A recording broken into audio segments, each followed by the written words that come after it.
लोग मुझे फ़ोन करते रात में 2-2 बजे, 3-3 बजे, भैया खून चाहिए। लोगों को ये नहीं पता रहता कि मैं किससे बात कर रहा हूँ। ब्लड डोनेशन जैसे आप कराते हैं, कैंप भी लगातार कराते रहते हैं, तो ब्लड डोनेशन में सबसे बड़ी समस्या क्या आती है? उसके स्टोरेज को लेके या डोनर को लेके जी, या जी। उसके उसकी देखभाल को लेके? देखिए, ब्लड डोनेशन को लेके जो सबसे बड़ी समस्या है, अभी प्रशासनिक स्तर पे, हाँ, सरकारी स्तर पे हाँ, बहुत सी दुविधाएँ हैं। जैसे हमारे आदरणीय उप मुख्यमंत्री जी, ब्रजेश पाठक ब्रिजेश जी, पाठक जी। चिकित्सा स्वास्थ्य मंत्री भी हैं। हुँ, अब उनकी मैं तारीफ़ करूँ कि उनकी मैं कमी बताऊँ, अब तो आप लोग तय करिएगा कि बोलते तो बहुत हैं, मैं ये कर रहा हूँ, वो कर रहा हूँ, लेकिन मैं रक्तदान की ही बात शुरू कर रहा हूँ। हुँ, रक्तदान शिविर में अभी उन्होंने 2 साल पहले एक प्रेस किया था रक्तदान को लेकर के, हुँ, कि सारे ज़िले के डोनर कार्ड, किसी भी ज़िले के डोनर कार्ड किसी भी ज़िले में मान्य होंगे, हर जगह मान्य हर है। जगह मान्य होंगे। हाँ, लेकिन वो फाइल उनकी चली और उसके बाद वो फाइल उनकी किसने दबा दिया? भाई वो तो उप मुख्यमंत्री हैं। ये बात नहीं पता होगी, हमारे देश में प्रतिवर्ष 30 लाख लोग हुँ, समय पर रक्त नहीं मिलने से उनकी मौत हो जाती है। रात 2 बजे फ़ोन करके, भैया पत्नी भर्ती है, बच्चा होने वाला, भैया खून दे दीजिए। भैया पिता भर्ती है मेरा, उसको खून दे दीजिए। हम लोग देते हैं क्योंकि हम लोग इस काम से जुड़े शॉर्ट हुए हैं। नोटिस पे आते हैं। हाँ, लेकिन दुख होता है कि यार जो व्यक्ति अपने पिता को खून नहीं दे सकता, अपनी पत्नी को खून नहीं दे सकता, अपने भाई को खून नहीं दे सकता, वो समाज को क्या दे पाएगा? देखिए, टिकट हमारे राष्ट्रीय अध्यक्ष श्री अखिलेश यादव जी, वो हमारे परिवार में आज से नहीं, जब से स्वर्गीय नेता माननीय मुलायम सिंह जी रहे, हमारे पिताजी समाजवादी विचारधारा के नेता रहे हैं। अच्छे से सीख लेके फिर अगला चुनाव, मेयर का चुनाव आप मैं लड़ूंगा मेयर का चुनाव यहाँ से। लड़ेंगे। तमाम लोग लगा रहे हैं, चर्चा परिचर्चा कर रहे हैं कि मैं अम्बेडकर नगर चला जाऊंगा, कटेरी चला जाऊंगा। मैंने सबको बता दिया कि यहाँ से हमारे राष्ट्रीय अध्यक्ष श्री अखिलेश, देखिए अंतिम निर्णय तो उनका है, हुँ, राष्ट्रीय अध्यक्ष श्री अखिलेश यादव जी का। लेकिन अगर राष्ट्रीय अध्यक्ष श्री अखिलेश यादव जी ने समझा, मुझको समझा, मेरे कार्यों को समझा, या उनको लगा कि नहीं ये सही उम्मीदवार है, तो मैं चुनाव लड़ूंगा। लोग ब्लड डोनेट करना नहीं चाहते थे, हम मुझको देख के लोग भागते थे कि अरे आ गया, अभी खून मांगने लगेगा। मतलब मेरी जो एक छवि थी। छवि है, वो खून चूसवा वाला एक कार्य था, भैया खून चूसने वाला। आज हमारे शो के मेहमान हैं, एक ऐसे व्यक्ति जिनका पूरा परिवार राजनीति से जुड़ा हुआ है, लेकिन लोग उन्हें राजनेता के तौर पर ना जानकर एक समाज सेवी के रूप में ज़्यादा जानते हैं। अयोध्या में उन्हें लोग ब्लडमैन के नाम से जानते हैं और पहचानते हैं। अब तो आप समझ ही गए होंगे, बात हो रही है आशीष पांडे, डॉक्टर आशीष पांडे दीपू की। बहुत-बहुत स्वागत है आपका जी, हमारे प्रणाम, बहुत बहुत पॉडकास्ट में। धन्यवाद आप लोगों का। तो दीपू जी, सबसे पहले आपका ये तो आपका बैकग्राउंड पूरा राजनीतिक रहा है।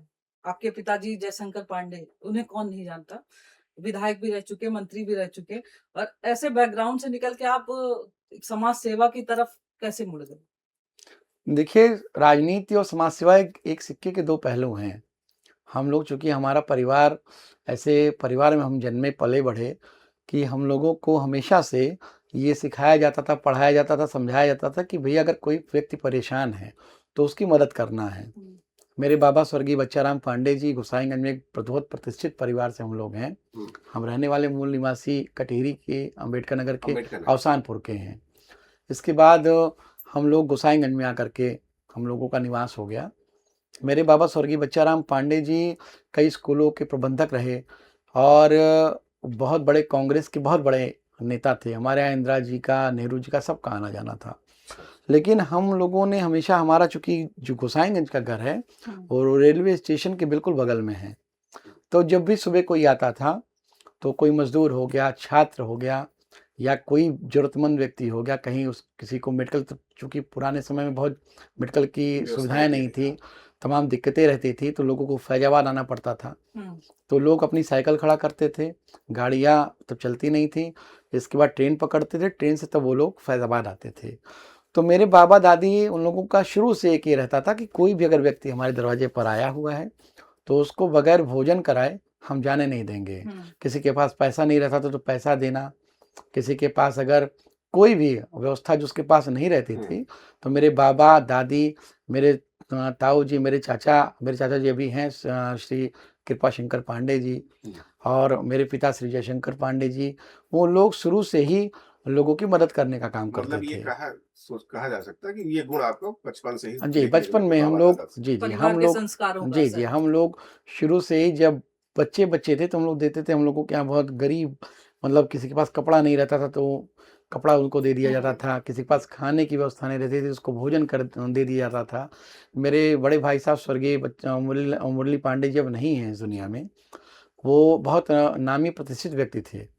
तो वो जब तक थे तब तक राष्ट्रीय उर्वरक भंडार एक फर्म हमारी है, गोसाईगंज में ही है मार्केट में। वहाँ पर घर पर कोई भी व्यक्ति आता था तो अगर किसी को पैसे की नीड है, किसी को कपड़े की नीड है, किसी को अगर किसी भी व्यक्ति की जैसी मेडिकल की नीड जरूरत है है, उस हिसाब से उसकी तुरंत मदद उसकी की जाती व्यवस्था मेरे ताऊजी स्वर्गीय हरिशंकर पांडे जी, मेरे बाबा स्वर्गीय बच्चाराम पांडे जी, मेरे बड़े भाई स्वर्गीय मुरली पांडे जी, ये सब लोग तुरंत करते थे। और आज भी वो जो उन लोगों ने हम लोगों को दिखाया, पढ़ाया, सिखाया, हम्म, हमारा परिवार, हमारे चाचा जी के बेटे हैं आदर्श पांडे, हम्म, हमारे बड़े भाई राम वल्लभ भाई इंटर कॉलेज में प्राचार्य हैं, डॉक्टर रामकृष्ण पांडे जी, हमारे छोटे भाई अमित पांडे इसमें सचिवालय में सेक्शन अफसर हैं, बाल मुकुंद पांडे जी हमारे भाई, सब लोग पूरा परिवार आज भी वो बताए मतलब हुए वो सेवा का कहा मनोभाव सेवा सब में भाव वो को सब शामिल में है। समाहित है। अंकित है हमारे भतीजे हैं, बिन्नू है, अंकित तो हमारे कुछ नहीं तो कम से कम 200 से 300 शादियां करवा चुके होंगे। आप उनके बारे में जग जाहिर हैं, उनको लोग जानते हैं कि भैया ये शादियां करवाते हैं, हम्म, एक दूसरे को जोड़ने का काम करते हैं। हम्म, तो एकता जोड़ना ये हम लोगों के और सेवा का भाव ये हम लोगों के जीवन में, हमारी माता जी स्वर्गीय चंद्रवती पांडे जी अब इस दुनिया में नहीं हैं, वो जब तक थी लोगों को किसी को भी कोई ज़रूरत हो तो उसकी हर संभव मदद करना, तो हम लोगों के खून में वो चीज़ है। जी।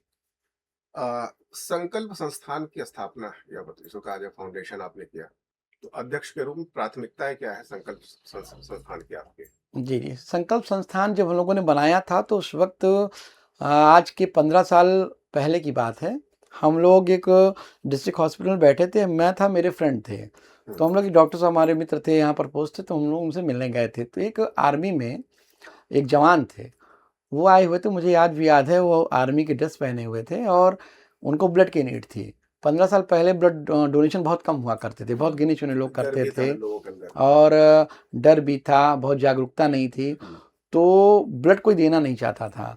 तो मैं देखा वो बहुत परेशान है और वर्दी पहने हुए हैं, तो मैंने अपने डॉक्टर से पूछा, हमने कहा भैया ये क्या मामला है, क्या ऐसी बात है और क्यों इतना परेशान है? हम्म, तो कहा यार इनके कोई परिजन नहीं है और रहने वाले बाहर के हैं, आए हुए हैं, किसी के लिए ब्लड की ज़रूरत है।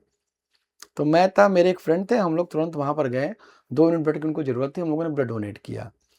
तो उसी समय हम लोगों ने तय कर लिया यार कुछ अच्छा काम किया जाए, रचनात्मक कार्य, हम्म, जिससे समाज में आप एक अच्छा संदेश दे सकें। हम्म, समाज को आप कुछ बदल सके, कुछ समाज को आप दे सकें। ईश्वर आपको अगर इस धरती पर आपको मानव शरीर दिया है तो कुछ करने के लिए दिया। आप स्वस्थ हैं, आपका हाथ पैर स्वस्थ है, आपकी आंखें स्वस्थ हैं, शरीर आपका स्वस्थ है, तो ईश्वर का बहुत बहुत धन्यवाद धन्यवाद देना और चाहिए। आभार प्रकट करना चाहिए।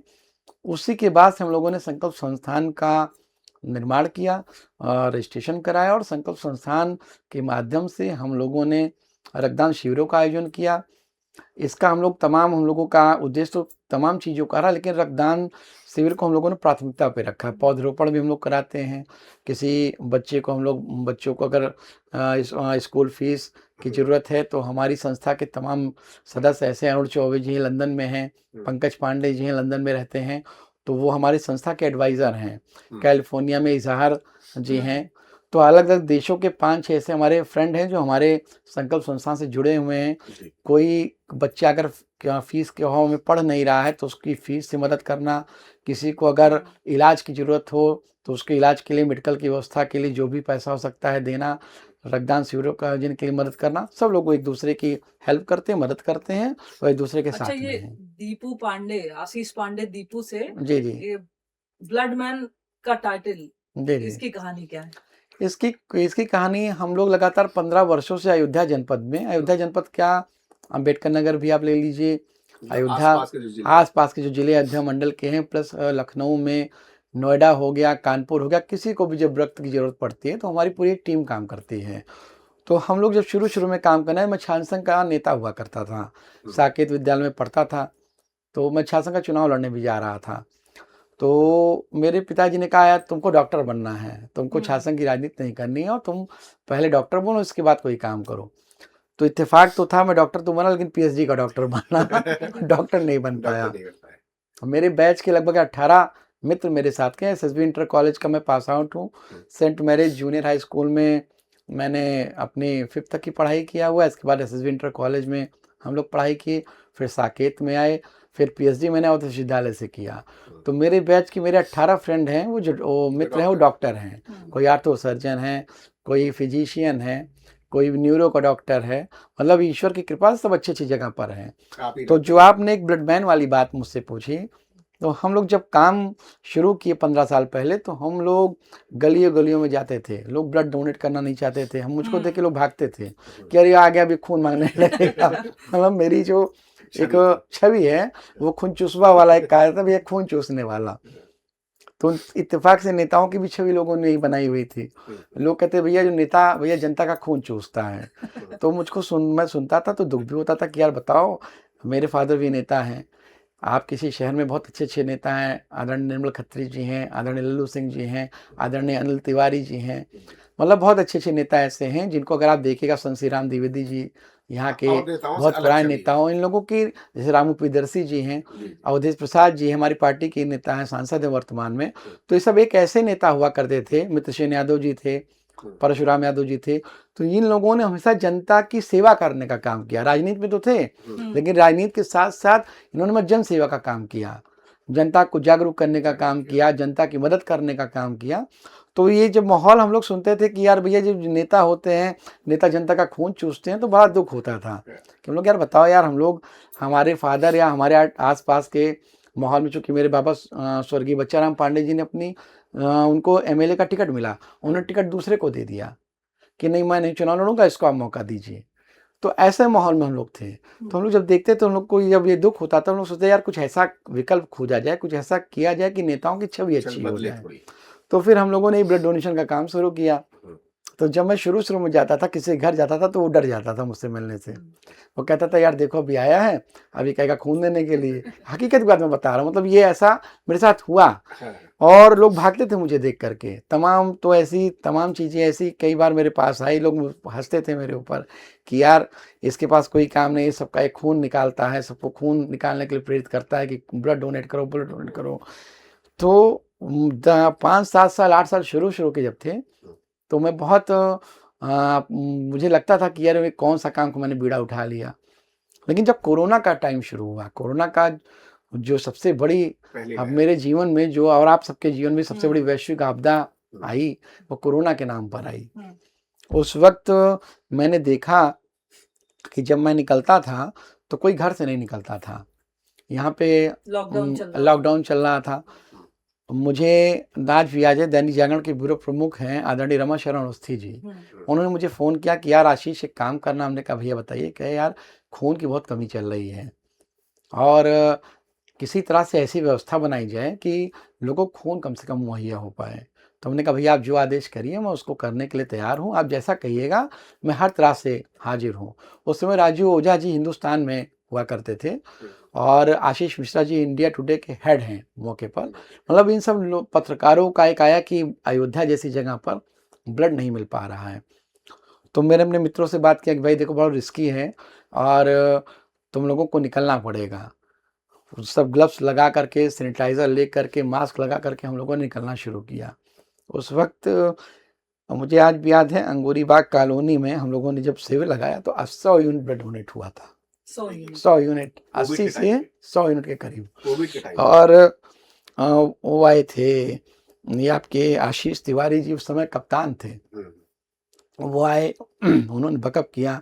एसपी सिटी आए विजयपाल सिंह जी, उन लोगों ने कहा कि इस वैश्विक आपदा में, और तमाम उसमें डॉक्टर नानक शरण जी थे, डॉक्टर आशीष पाठक थे डिस्ट्रिक्ट हॉस्पिटल में, और डॉक्टर आशीष श्रीवास्तव इस समय आईएमए के अध्यक्ष हैं, हमारे बहुत अच्छे मित्र हैं। उन सारे लोगों, वो सभी लोग आए, डॉक्टर सीताराम अग्रवाल जी, मतलब लोग घर से निकलना शुरू किया। हमारे जो मैं आपको बताना चाहता हूँ, उस समय तो कोई कि किसी को निकलते नहीं थे, निकलना का देखना लोग पसंद नहीं देखते थे, करता। भागते थे एक दूसरे को। हम हाँ। उसी में हम लोगों को कोरोना भी हो गया उसी पीरियड में, क्योंकि हम लोग हॉस्पिटल भी जाते थे, लोगों से मिलते भी। ये पहले फेज की मैं आपको बात बता रहा हूँ। तो उसी समय मुझे एक डॉक्टर ने कहा कि यार तुम्हारा नाम मैं ब्लड मैन रख रहा हूँ, तुम बहुत बड़ा काम कर रहे हो यार, और तुमने समाज को एक अच्छा संदेश देने का काम किया है। तो उसी दिन से लोग मुझे ब्लड मैन के नाम से बोलना शुरू किए। और मुझे याद है कि कोरोना के टाइम पर हम लोगों ने लगभग 300 से 400 यूनिट ब्लड डोनेट कराया था। गलियों गलियों में लोग घूमते थे, डिस्ट्रिक्ट हॉस्पिटल में शिविर लगाते थे, और मेरे तमाम मित्रों ने, मेरे संस्था के महानगर अध्यक्ष अवनीश मिश्रा, मेरे जिला अध्यक्ष देश दीपक यादव, और संस्था के सारे मेंबर्स हैं मेरे, और भूपेन पांडे जी, ये सारे लोगों ने, जितने भी मित्र थे, एक शाहिल हैं सादगंज पे रहते हैं, अक्षत पांडे हैं सब, और भारती सिंह जी समाज सेविका हैं, करुणा पांडे जी, सभी लोग हम मुझसे जुड़े, और हम लोगों का पूरा एक सामूहिक प्रयास धीरे-धीरे रहा। कारवां बढ़ता हाँ, चला। कारवां बढ़ता रहा, और उस कारवां का नतीजा ये रहा कि कोरोना में भी, आपको ये चीज़ आपको जानकारी नहीं होगी, मैं आपको बताना चाहता हूँ कि कोरोना पीरियड में हमारे अयोध्या का ब्लड बैंक पूरे उत्तर प्रदेश में नंबर 1 पर आया था ब्लड डोनेशन को लेकर के। सबसे ज़्यादा रक्तदान कोरोना टाइम में अयोध्या ब्लड बैंक में हुआ था, उसको सम्मानित किया गया था। और मैं धन्यवाद दूंगा डॉक्टर MLB भट्ट साहब को, जिस समय आपके कल्याण सिंह कैंसर इंस्टीट्यूट के डायरेक्टर हैं, उस समय KGMU के वो वाइस चांसलर हुआ करते थे। वो दो बार मेरे कैंप में आए, उन्होंने मुझे शाबाशी दिया और कहा कि आप बहुत अच्छा काम कर रहे हैं। और वो आ करके मेरे कैंप में एक बार एज चीफ गेस्ट उन्होंने आकर के, मुझे कोरोना शुरू हुआ था, मेरे सारे साथियों को उन्होंने पीठ थपथपाई कि आप बहुत अच्छा काम कर रहे हैं और आप लोग ऐसे ही काम करते रहिए।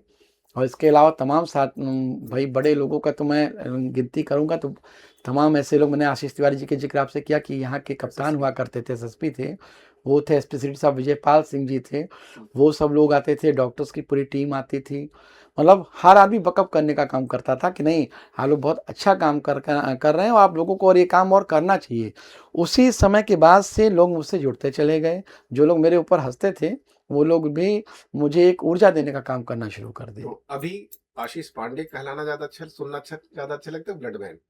देखिए, ये ईश्वर की कृपा है, मैं इसको ईश्वर की कृपा कहूँगा, और ये जनता का प्रेम है, लोगों का प्रेम है, आप सभी लोगों का प्रेम और स्नेह आशीर्वाद है कि आप जिस भी रूप में आप मुझे पुकारेंगे मैं आपके साथ मौजूद हूँ। लोग मुझे फ़ोन करते रात में 2-2 बजे, 3-3 बजे, भैया खून चाहिए। लोगों को ये नहीं पता रहता कि मैं किससे बात कर रहा हूँ। और अभी आपके पास आया, आपने देखा ही होगा, एक सज्जन वहाँ जिला अस्पताल में बैठे हुए हैं, आनंद सेन जी का फ़ोन आया था, हाँ। उनको ब्लड दिला रहा था। तो मुझे खुशी भी होती है, कभी-कभी मैं उलझता भी हूँ कि यार ये कौन-सा ऐसा काम मैंने अपने ज़िम्मे ले लिया कि लोग टाइम नहीं देखते अच्छा, हैं। परिवार पे भी असर पड़ता होगा? नहीं, परिवार पे लाइफ पहले पड़ता था, टाइमिंग को लेकर। पहले पड़ता था, अब सबको पता है कि नहीं, ये बहुत अच्छा काम करते हैं। मेरी पत्नी मेरा बहुत सपोर्ट करती है, और मेरे परिवार के सारे सदस्य, मेरे जीजा जी हैं, मेरी बहनें हैं, भाई, सबका बहुत सपोर्ट रहता है। ब्लड डोनेशन जैसे आप कराते हैं, कैंप भी लगातार कराते रहते हैं, तो ब्लड डोनेशन में सबसे बड़ी समस्या क्या आती है? उसके स्टोरेज को लेके, या डोनर को लेके, जी, या उसकी देखभाल को लेके? देखिए, ब्लड डोनेशन को लेकर जो सबसे बड़ी समस्या है, अभी प्रशासनिक स्तर पे, सरकारी स्तर पे बहुत सी दुविधाएं हैं। जैसे हमारे आदरणीय उप मुख्यमंत्री जी ब्रजेश पाठक जी चिकित्सा स्वास्थ्य मंत्री भी हैं। अब उनकी मैं तारीफ करूं कि उनकी मैं कमी बताऊं, अब तो आप लोग तय करिएगा कि बोलते तो बहुत हैं, मैं ये कर रहा हूं, वो कर रहा हूं, लेकिन मैं रक्तदान की ही बात शुरू कर रहा हूं। रक्तदान शिविर में अभी उन्होंने 2 साल पहले प्रेस किया था रक्तदान को लेकर के कि सारे जिले के डोनर कार्ड, किसी भी जिले के डोनर कार्ड किसी भी जिले में मान्य होंगे, हर जगह मान्य होंगे। लेकिन वो फाइल उनकी चली, और उसके बाद वो फाइल उनकी किसने दबा दिया? भाई, वो तो उप मुख्यमंत्री हैं, कोई भी आदेश कर सकते हैं, उस आदेश को जारी होना सरकार का करना जिस सरकार का काम है, वो आदेश जारी ही नहीं हुआ। इसका जो सबसे बड़ी समस्या मौलिक होती है वो ये होती है कि आपने अयोध्या में रक्तदान किया, 3 महीने मानवीय संरचना, 3 महीने पहले आप रक्तदान नहीं कर सकते हैं, ये मानवीय संरचना है, 3 महीने के बाद ही आप रक्तदान कर सकते हैं, हमारे देश में नियम है। आप लखनऊ में गए, उसी समय आपको आपके लिए ब्लड की जरूरत पड़ गई, डोनर कार्ड होने के बाद भी आपको ब्लड नहीं मिल सकता है। तो ये विडंबना है, क्योंकि कलयुग का सबसे बड़ा दान रक्तदान है। आपके शरीर, जैसे आप भोजन तो कोई भी करा सकता है, आप चले गए, पैसा आपके पास, आपने बावर्ची कर लिया, खाना बनवा लिया, खुद बना लिया, आप किसी को भोजन करा दिए, कपड़ा आप खरीद किसी को दे दिए, लेकिन रक्त आपके शरीर से निकलता है, वो आपके शरीर से निकलता है और दूसरे का शरीर में जाता है। ये मानवीय संरचना है और ये सबसे कठिन संरचना है। लगभग 2 से 3-4 मिनट 5 मिनट लगता है किसी को निडल आप लगाइए, हम्म। वो व्यक्ति हंसता हुआ लेटा हुआ है और 350 450 ml ब्लड उसके बॉडी से निकलता है। तो सरकार को इस पर ध्यान देना चाहिए। मैं ब्रजेश पाठक जी का नाम इसलिए ले रहा हूँ चूंकि चिकित्सा मंत्री हैं, चिकित्सा मंत्री। और उन्होंने 2023 में प्रेस करके कहा कि डोनर कार्ड सब जगह मान्य होंगे और किसी भी जिले का डोनर कार्ड किसी भी जिले के जिला अस्पताल में मान्य होगा। वो मान्य होगा तो दूर आप छोड़ दीजिए, आप चले जाइए अयोध्या जनपद में 2 ब्लड बैंक हैं, एक दर्शन नगर में है, एक जिला अस्पताल पर है।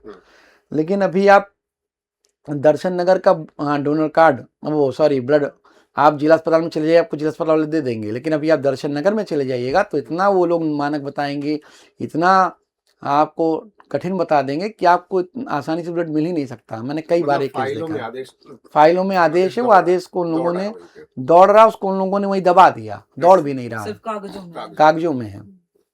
2 साल पहले की मैं बात बता रहा हूँ। जो सबसे बड़ा समस्या वो ये समस्या होती है। जैसे हम लोग प्रतिवर्ष 300-400 यूनिट ब्लड डोनेट कराते हैं।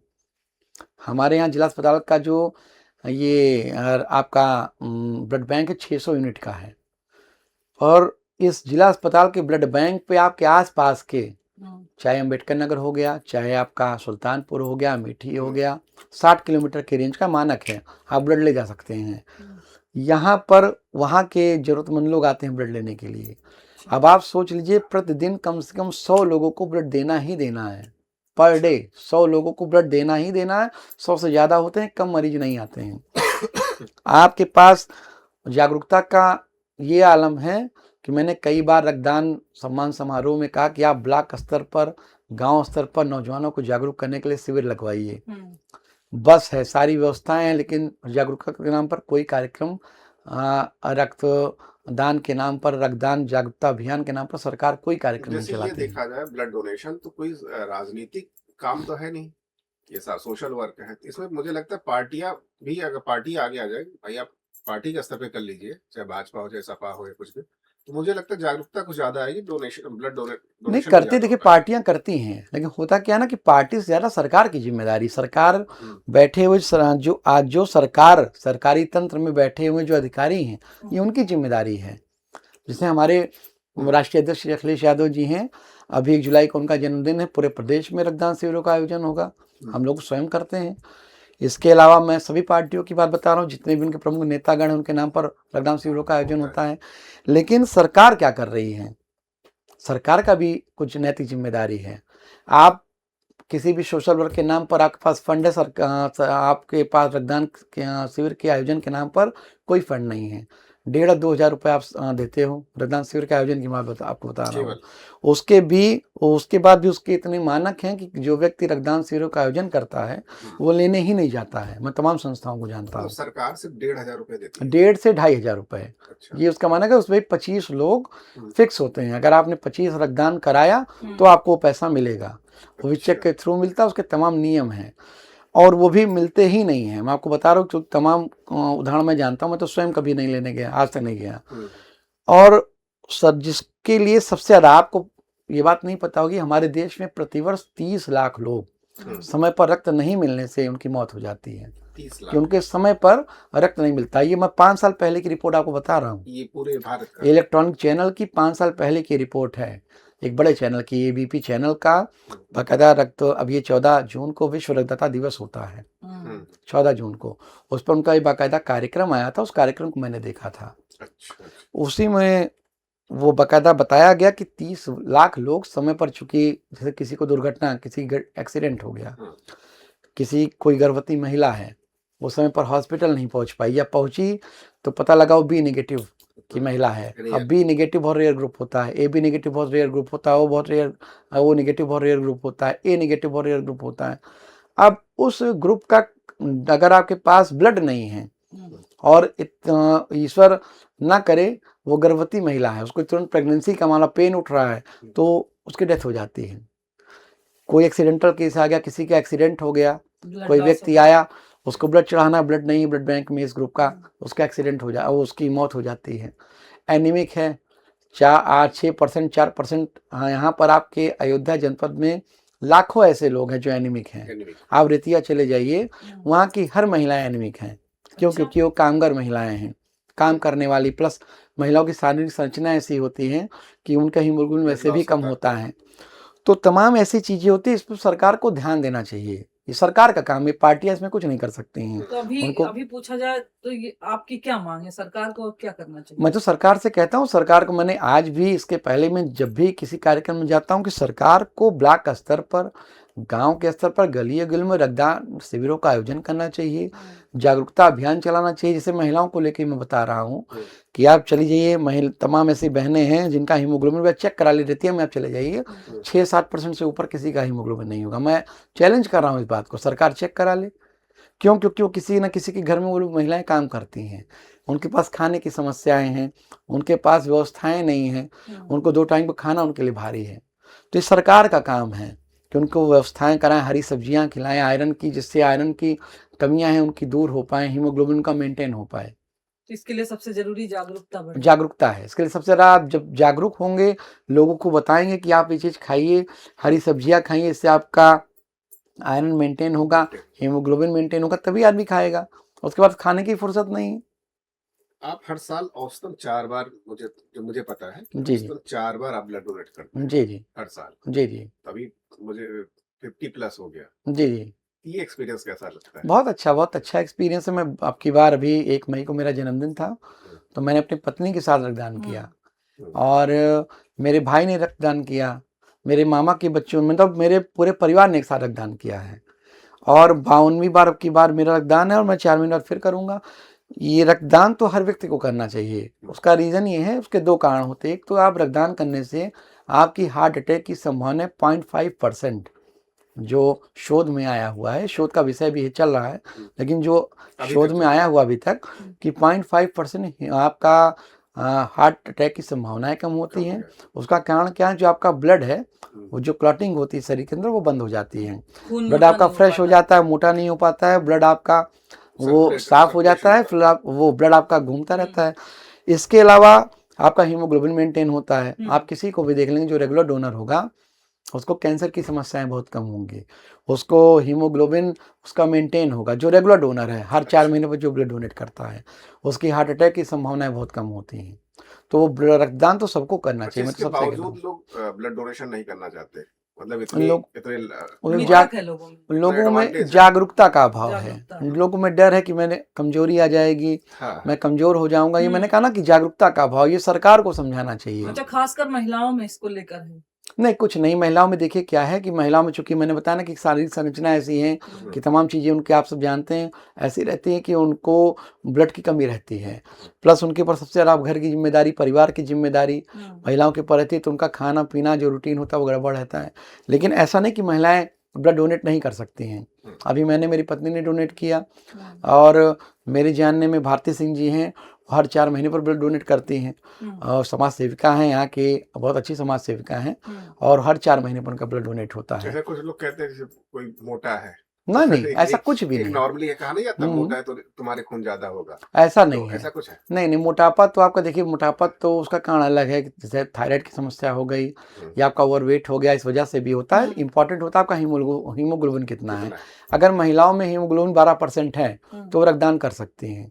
अभी मैं गया था 4-5 दिन पहले, मंगलवार के दिन की बात है, यहाँ के बड़े पत्रकार अरुण गुप्ता जी अपनी पत्नी के साथ गए थे रक्तदान करने के लिए। तो लोगों में जागरूकता बढ़ रही धीरे धीरे। अब लोग अपनी महिलाओं, मतलब अपनी पत्नी को भी, बहनों को भी, परिवार के बच्चों को भी आगे करें। अभी मैंने 26 जनवरी को रक्तदान शिविर का आयोजन किया था। आपको आश्चर्य होगा कि एक पिता मेरे पास आए, श्रीवास्तव जी हैं, मेरे अंगूरीबाग कॉलोनी के रहने वाले हैं। उन्होंने कहा कि भैया मैं और मेरा बेटा दोनों रक्तदान करेंगे।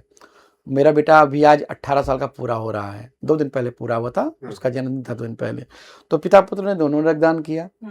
तो ये हम लोगों को बड़ा गर्व होता है। किस एज से ब्लड डोनेशन? 18 साल से। उससे आप 18 नहीं, उससे नीचे। आप 18 साल पूरे कर, वो आपके पूरे हो जाएंगे, आप रक्तदान करना आप शुरू कर सकते हैं। 65 साल तक, हमारे देश में 65 साल तक है इंडिया में, यदि आप स्वस्थ हैं तो। हाँ, यदि आप स्वस्थ हैं। अगर आप शुगर पेशेंट हैं, इंसुलिन वगैरह ले रहे, तो आप नहीं कर सकते हैं। अच्छा, कुछ ब्लड ग्रुप बहुत रेयरेस्ट हैं, जैसे ओ नेगेटिव हो गया, ए बी नेगेटिव हो गया, जी, तो इनका कुछ लिस्ट वगैरह आप लोग? हाँ, हम लोगों के पास है। हमारे पास आदरणीय सरदार जोगा सिंह जी हैं, बहुत बड़े समाज सेवी हैं, वो भी नेगेटिव हैं। उनके भाई, अभी एक बच्चे को ज़रूरत थी बी नेगेटिव, तो लखनऊ से वो आए थे। मैंने फ़ोन किया, उन्होंने लखनऊ से अपने भाई को भेजा। एक शिववरदान सिंह जी हैं, कौशलपुरी कॉलोनी के रहने वाले हैं और हार्ट के पेशेंट हैं। डॉक्टर शांति शुक्ला जी हार्ट की बहुत बड़ी डॉक्टर हैं, उनके यहाँ वो भर्ती थे। तो जब आप एनीमिक होते हैं, आपकी ब्लड की कमी होती है, तो उसका असर हार्ट पर पड़ता है। तो उन्होंने, डॉक्टर साहब ने मुझको फ़ोन किया, मुझे बताया कि ऐसी-ऐसी कंडीशन है, ऐसी स्थितियाँ हैं और इनको तुरंत 2 यूनिट बी नेगेटिव ब्लड की ज़रूरत है, अगर नहीं मिलेगा इनकी जान जा सकती है। तो मैंने सोशल मीडिया के थ्रू लोगों से बातचीत करना शुरू किया। तो सरदार जोगा सिंह जी ने मुझे फ़ोन किया। उन्होंने चूँकि अभी किसी को ब्लड दिया था 3 महीने पहले, तो उनके भाई सरदार बिंद्रा सिंह जी आए, उन्होंने रक्तदान किया। मेरे चाचा के बेटे हैं वीरेश पांडे जी, उनका बी नेगेटिव है, वो भी आए, उन्होंने ब्लड डोनेट किया। और आपके अगम गांधी जी हैं, यहाँ पर अखिलेश प्रताप सिंह जी हैं, मतलब सब, हाँ, ये सब ये रेयरेस्ट वाले सब रेस वाले। इन लोगों का बी नेगेटिव है। एक सोनी जी भी कल मुझको फ़ोन किए थे, वो ए बी नेगेटिव है। ए बी नेगेटिव सबसे रेयर ग्रुप है। A B A negative. B negative वो जल्दी आपको नहीं मिलेगा। ए नेगेटिव हमारे एक सत्यम पांडे जी हैं, मेरे पास सबकी लिस्ट रहती लिस्ट है। आप शॉर्ट लिस्ट रखते हैं? हाँ, सबकी लिस्ट मेरे पास रहती है, यहाँ पर भी है, लखनऊ में भी है। तो मतलब जो भी, जहाँ-जहाँ हाँ, संस्थान जो काम कर जहाँ रहा जहाँ संस्था काम कर रही है, हम लोग 10-15 लोगों की एक लिस्ट बना करके रखते हैं। उसमें A negative, A B negative, O negative, B negative, जितने भी रक्तदाता साथी हैं, सबका मेरे पास अच्छा, अभी मौजूद एक रहता है। 12 साल की बच्ची थी जानवी जी, जानवी जी, करके, जी, जी, उसको जी। ए नेगेटिव ब्लड दी हाँ, हाँ, जानवी मिश्रा सोहावल की। उसको ब्लड जब आप प्रोवाइड करें, वो अनुभव जी। कैसा रहा कि मतलब बहुत अच्छा। मैं तो आपको बता तो रहा हूँ कि हम लोग तो ये ईश्वर की कृपा में मानता हूँ कि ईश्वर ने इस लायक हम लोग को करके रखा हुआ है कि हम लोग एक ऐसे काम में हैं। जैसे वो छोटी बच्ची थी, 12 साल, 11-12 साल उसकी एज थी और उसके पिताजी परेशान थे बिल्कुल।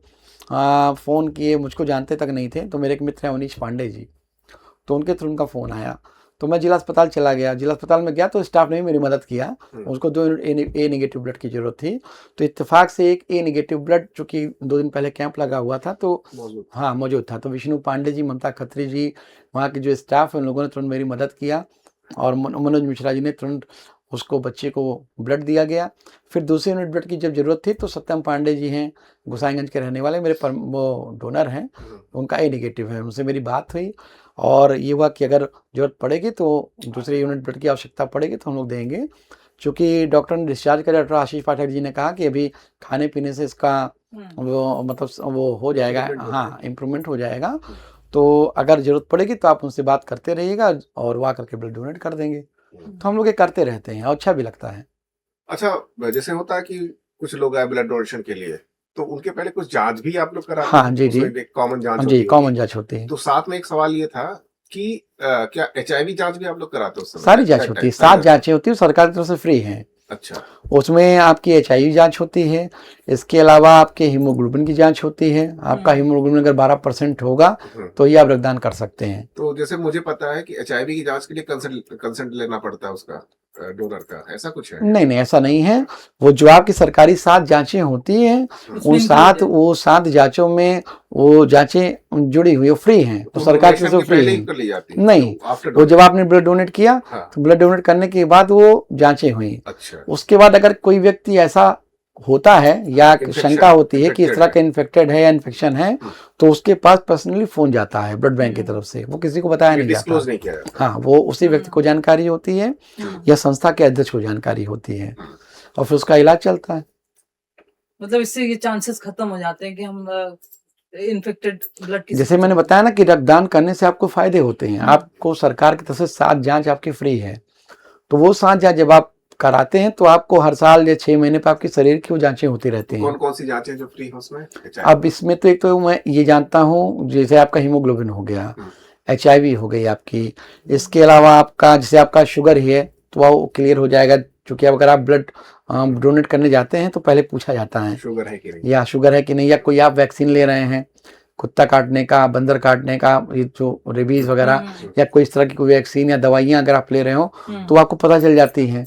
क्योंकि अगर आप दवाइयाँ ले रहे हैं तो आप फिर ब्लड डोनेट नहीं कर सकते। ब्लड डोनेट करने के लिए आपके लिए 2 चीज़ सबसे इम्पोर्टेंट है। एक तो आपका हीमोग्लोबिन पुरुषों में 13% से ऊपर होना चाहिए, महिलाओं में 12% से ऊपर होना चाहिए। और दूसरा, आपका खाना और कोई दवा इस तरह की ना चल रही हो कि आपके शरीर में कोई समस्या हो, कोई परेशानी हो, तो ये सारी चीज़ें आपको पता चल जाएंगी और डॉक्टर्स खुद फ़ोन करके आपको बताते हैं। इसके अलावा आपका 2-3 जाँचें और जिससे आपका ब्लड ग्रुप पता चल जाता है। हीमोग्लोबिन। तमाम लोगों को आप ब्लड ग्रुप ही नहीं पता होता मेरा ब्लड ग्रुप क्या है। हाँ, बिल्कुल। तमाम लोग, मैंने ऐसे लोगों को देखा है कि 60-62 साल मेरे पास आते हैं, मैं पूछता हूँ भाऊ आपका ब्लड ग्रुप, उनको पता ही नहीं है। कहते भैया कभी जरूरत ही नहीं पड़ी। और जब क्या विदेशों में चले जाइए, क्योंकि मेरे 8 से 9 मित्र मेरे ऐसे हैं। मेरी जो छोटी सिस्टर हैं नीलम पांडे, मेरे छोटे जिया जी वो खुद ही लंदन में हैं, पंकज पांडे जी मेरे मित्र हैं। मित्र क्या है, बड़े भाई समझ लीजिए, अरुण चौबे जी, ये सब परमानेंट ब्लड डोनेट करते रहते हैं। विदेशों में ये कंपलसरी है ब्लड। विदेशों में ये स्थितियां हैं कि अगर आपको कोई समझ लाएगा कि आप रक्तदान करते हैं, तो वहां पर आप समझ लीजिए कि आप ईश्वर के अवतार हैं। मतलब वहां पर रक्तदान, वो भी सोशल वर्क, वो भी रक्तदान को लेकर के लोगों में इतना मतलब एक एक्साइटमेंट नहीं होती, सम्मान भाव इतना ज्यादा है कि मुझसे लोग बताते हैं, कहते हैं भैया हम लोग यहाँ जब आते हैं तो हाँ, नहीं भारत में खून चुसवा नहीं है। भारत में स्थिति जानते हैं क्या, खून के बदले खून मिलता है। विदेशों में ऐसा नहीं है। अगर कोई नीडी है और उसको ब्लड की जरूरत है तो उसको ब्लड के बदले ब्लड नहीं मिलेगा। आप जाइए, अपना पर्चा दिखाइए, अपना रिपोर्ट दिखाइए, आपको ब्लड फ्री में मिल जाएगा वहाँ। हमारे देश में क्या है कि अगर आपके पास डोनर नहीं है, आपके पास डोनर कार्ड नहीं, तो आपको ब्लड नहीं देंगे, आपकी जान चली जाएगी वो ठीक है, लेकिन आपको ब्लड नहीं मिल पाएगा। यही सब विडम्बनाएं जो मैं आपसे अभी चर्चा कर रहा था कि सरकार को इस पर ध्यान देना चाहिए। रीज़न क्या है कि हमारे यहाँ रक्तदान करने वालों की संख्या कम है। विदेशों में आप वहाँ पर हर सप्ताह एक शिविर लगाया जाता है, वहाँ पर बाइक चलती हैं, वो लोग जाते हैं, वहाँ जा कर के 2 दिन पहले वहाँ पर मैसेज कर दिया जाएगा कि भैया परसों नरसों में आपके यहाँ रक्तदान शिविर कैंप लग रहा है। लोग वहाँ पर लाइन लगा करके स्वयं जाते हैं रक्तदान करने। और वो लोग हाँ, वो जागरूक है वहाँ पर। यहाँ पर जागरूकता का अभाव। यहाँ पर क्या होगा, रात 2 बजे फोन करके भैया पत्नी भर्ती है, बच्चा होने वाला, भैया खून दे दीजिए। भैया पिता भर्ती है मेरा, उसको खून दे दीजिए। हम लोग देते हैं क्योंकि हम लोग इस काम से जुड़े हुए हैं। हाँ, लेकिन दुख होता है कि यार जो व्यक्ति अपने पिता को खून नहीं दे सकता, अपनी पत्नी को खून नहीं दे सकता, अपने भाई को खून नहीं दे सकता, वो समाज को क्या दे पाएगा? एक प्रश्न चिन्ह है, गंभीर सवाल है। अच्छा, ऐसा कोई इंसिडेंट इसको लेके जो आपके बहुत दिल को छू गया? नहीं, मतलब किस ये ब्लड डोनेशन को लेके नहीं, कोई ऐसी किसी को दिलाया हो, उसकी जान न बची हो या इस टाइप का हो? नहीं, ऐसा ईश्वर की कृपा से तो अभी तक तो हमने जब से ये मिशन शुरू किया, अभियान जब से हम लोगों का शुरू हुआ, हम लोग जिसको भी ब्लड दिया, जैसे बहुत बुजुर्ग कोई है, अब कोई 70-80 साल का है, उसको ब्लड की कमी हो गई, दिया तो उसकी जान चली गई, तो वो तो चूंकि प्राकृतिक नेचुरल हो गई, चूंकि वो 80+ है, 90+ है, तो और बच्चों में मुझे तो अभी तक नहीं पता। हाँ, लेकिन हम लोग जब देखते थे थैलेसीमिया के बच्चे आते हैं, हम लोग के पास फोन आते रहते हैं कि भैया थैलेसीमिया की पेशेंट है। जब ये कोरोना चल रहा था तो उसमें एक बच्ची थी बस्ती की, तनु, उसके फादर महेंद्र पांडे थे, और मुझे आज भी याद है पंजाब में नौकरी करता था वो बंदा। उसको कहीं से मेरा नंबर मिला तो मुझे फ़ोन किया कि भैया मेरी बिटिया का मामला है, ऐसे ऐसे है, और उसको ब्लड चाहिए, कोरोना चल रहा था। हम लोग गए, जाने के बाद हम लोगों ने वहाँ पर उसको ब्लड की व्यवस्था कराई जिला अस्पताल में। आज भी वो आता है अपनी बच्ची को लेकर के, यही ब्लड डोनेट कराता है। यही 2-3 लोग हैं, AB पॉजिटिव या AB नेगेटिव उसका ब्लड ग्रुप है। मुझे चूँकि वो मेरे फ़ोन से संपर्क में रहता है, 10 साल हो रहा है, 2019 की बात है, कोरोना के पहले की बात है ये। तो जैसे आप इस तरह के बच्चों को ले लीजिए जो बहुत छोटे बच्चे हैं, जिनको थैलेसीमिया की प्रॉब्लम है या ब्लड कैंसर जिनको होता है, तो उनको देख करके मन में दुख होता है कि यार बताइए इतने छोटे बच्चे, इनको इस तरह की गंभीर बीमारी हो गई है। लेकिन चूंकि वो प्राकृतिक है, उसको आप मदद करने पर सुकून मिलता है। हाँ, मदद करने पर हम लोग से जो हो पाता है। किसी भी बच्चे को, अभी डॉक्टर KM कौशल जी के यहाँ एक बच्चा भर्ती था, मुझे लगता है 3 या 4 दिन का रहा होगा, या ज़्यादा 1 हफ्ते का रहा होगा, उसको ब्लड की ज़रूरत थी। तुरंत मैंने व्यवस्था करके, मैंने खुद फ़ोन करके डोनर को बुला, जिसको ज़रूरत थी उसके पेरेंट्स को बुलाया, उसको ब्लड दिया, वो लोग जा करके उस बच्चे को, उन लोगों ने ब्लड दिया। बड़ा मार्मिक हाँ, होता है ये डॉक्टर छोटे बच्चों को। और मैंने डॉक्टर KM कौशल साहब को फ़ोन भी किया, और उन्होंने भी पूरा प्रयास किया कि उस बच्चे की जान बच जाए, और ईश्वर कृपा वो है कि उस बच्चे की जान बच गई। डॉक्टर प्रियंका खरे जी हैं, गायनी यहाँ की बहुत अच्छी गायनी मानी जाती हैं, आप लोग जानते हो लोकप्रिय हॉस्पिटल में। वहाँ से अक्सर फ़ोन आता है किसी भी बच्चे को या किसी भी माँ को अगर ज़रूरत पड़ती है तो अगर उनका फ़ोन आ गया तुरंत हम लोग ब्लड की व्यवस्था कराते हैं। अम्बेडकर नगर में डॉक्टर रोली द्विवेदी जी हैं, जैसे जो ये सब बहुत अच्छे स्त्री रोग विशेषज्ञ हैं।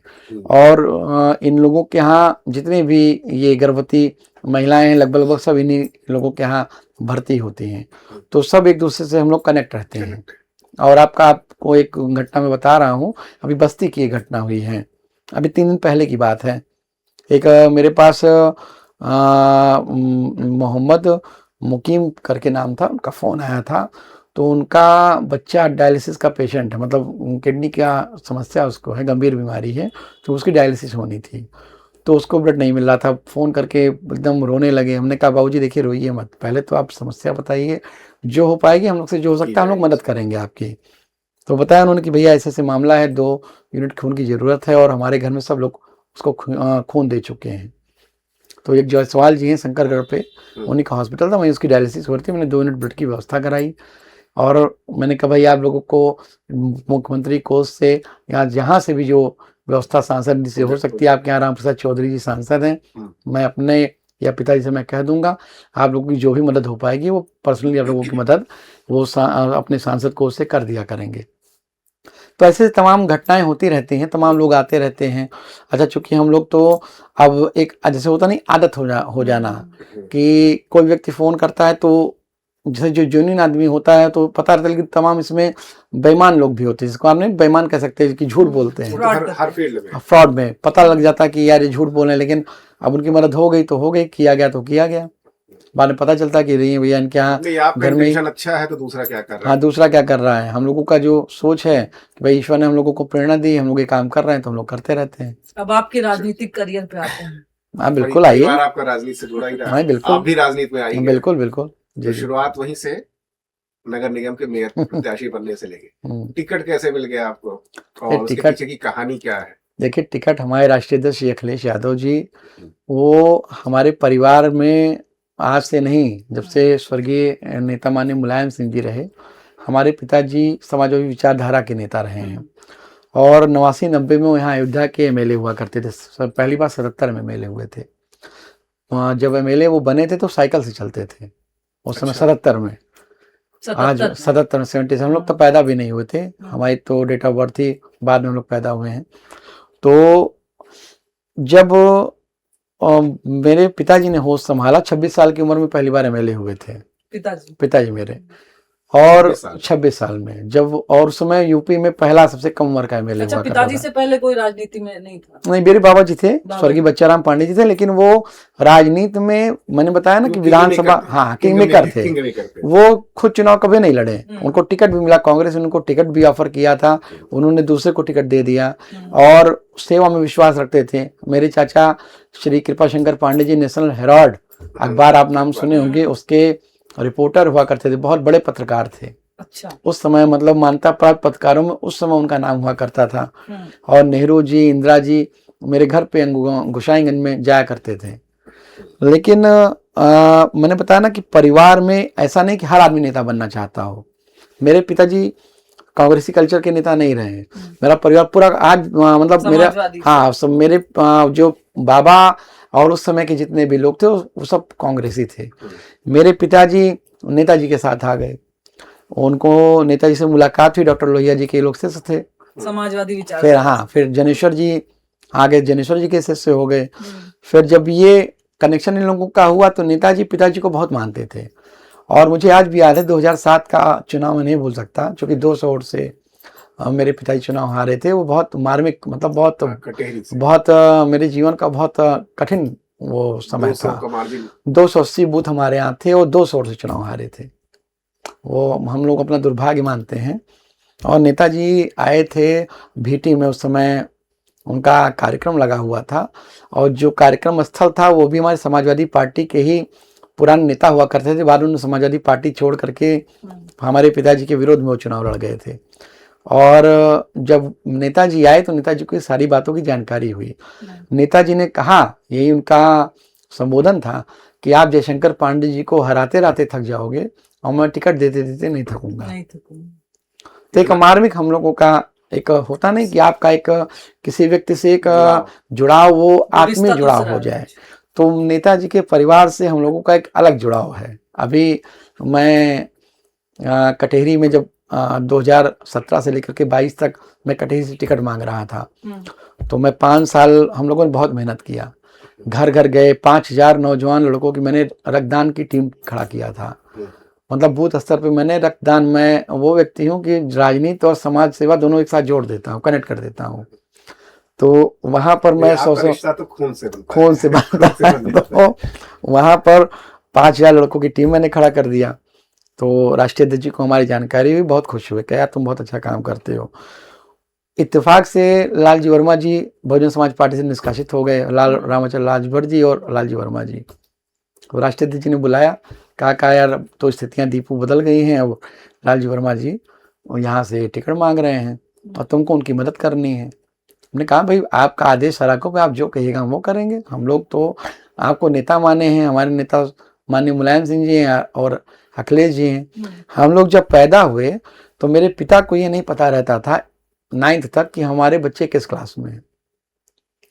एक आज के नेताओं का दौर क्या है कि उनका बच्चा कैम्ब्रिज यूनिवर्सिटी में पढ़ रहा है, उनका बच्चा बाथ यूनिवर्सिटी में पढ़ रहा है, ये तो हो रहा है, लंदन में पढ़ रहा है, ऑस्ट्रेलिया में पढ़ रहा है, ये तो होता है आज के नेताओं की, जो आज की पीढ़ी के नेता है।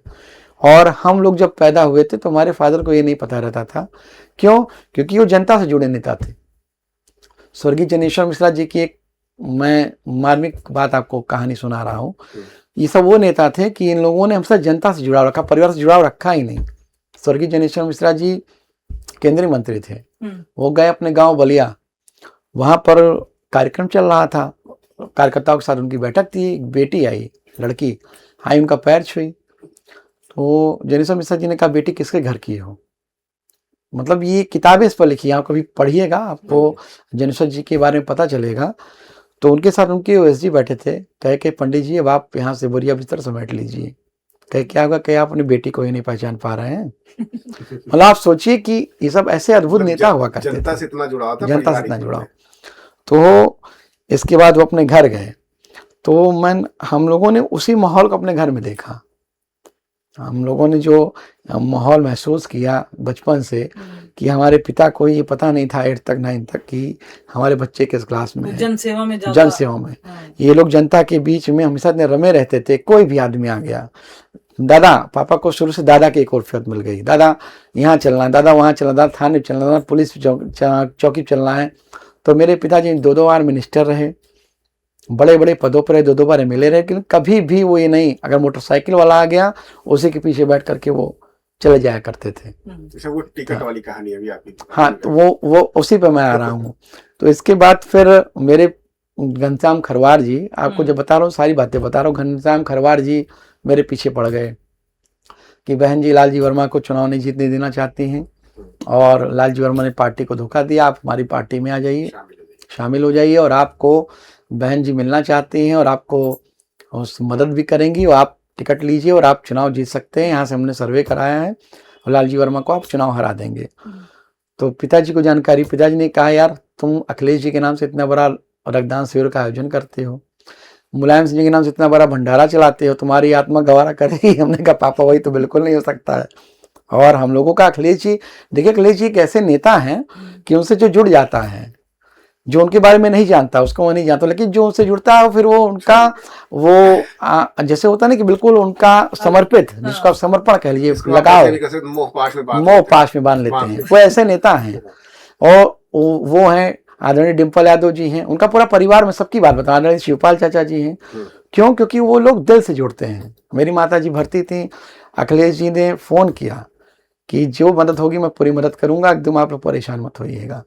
तो एक ऐसा भावनात्मक क्षण जिसको बोलते हैं ना कि उस परिवार से जुड़ा हुआ है कि हम लोग दूसरी पार्टी के बारे में सोच ही नहीं सकते कि हम लोगों को किसी और पार्टी में जाना है। और मेरे फादर 89-90 में यहाँ के सिटिंग एमएलए थे, जब ये राम मंदिर मामला बिल्कुल पीक पर था। उस समय अशोक सिंघल जी, लालकृष्ण आडवाणी जी और भाजपा के बहुत बड़े बड़े नेता थे, मेरे घर पर आए थे। हम लोग बहुत छोटे छोटे थे, हम लोगों को आज भी हम लोग बताते हैं, आज भी थोड़ा बहुत याद हम लोगों को है। उन लोगों ने कहा कि पांडे जी आप ब्राह्मण नेता हैं और यहाँ की आप सीटिंग एमएलए अयोध्या के हैं, आप केवल हमारी पार्टी में आ जाइए। अब मुलायम सिंह जी को आपको केवल हिंदू विरोधी कहना है और मुलायम सिंह जी को गालियां देनी है, और आप जो ऑफर आप चाहिए वो ऑफर हम लोग आपको देने को तैयार है, लेकिन आप बीजेपी में आ जाइए। मेरे पिताजी ने तुरंत ठुकरा दिया। नेताजी की बात पता थी। नेताजी उस समय, मुझे याद है कि कर्फ्यू लगा हुआ था और हम लोग दिल्ली दर्जे में रहते थे। तो मेरे यहाँ नीली बत्ती की गाड़ी आई, तो पिताजी रात में बैठ करके जाने लगे। तो मम्मी ने पूछा कि कहाँ आप इतनी रात में जा रहे, कि वो नेताजी ने बुलाया हुआ है। तो गए, फिर उसके बाद अगले दिन लौट करके आए तो सारी बातें पता चली कि नेताजी को एलआई वालों ने, विजिलेंस ने बताई थी कि आपका अयोध्या का एमएलए बीजेपी के मतलब बीजेपी के नेताओं के टच में, बीजेपी के नेता उसको अपनी पार्टी में लाना चाहते हैं और बहुत उसके ऊपर दबाव बना रहे हैं, और ऐसी ऐसी स्थितियां होने वाली। नेताजी लॉन में टहल रहे थे।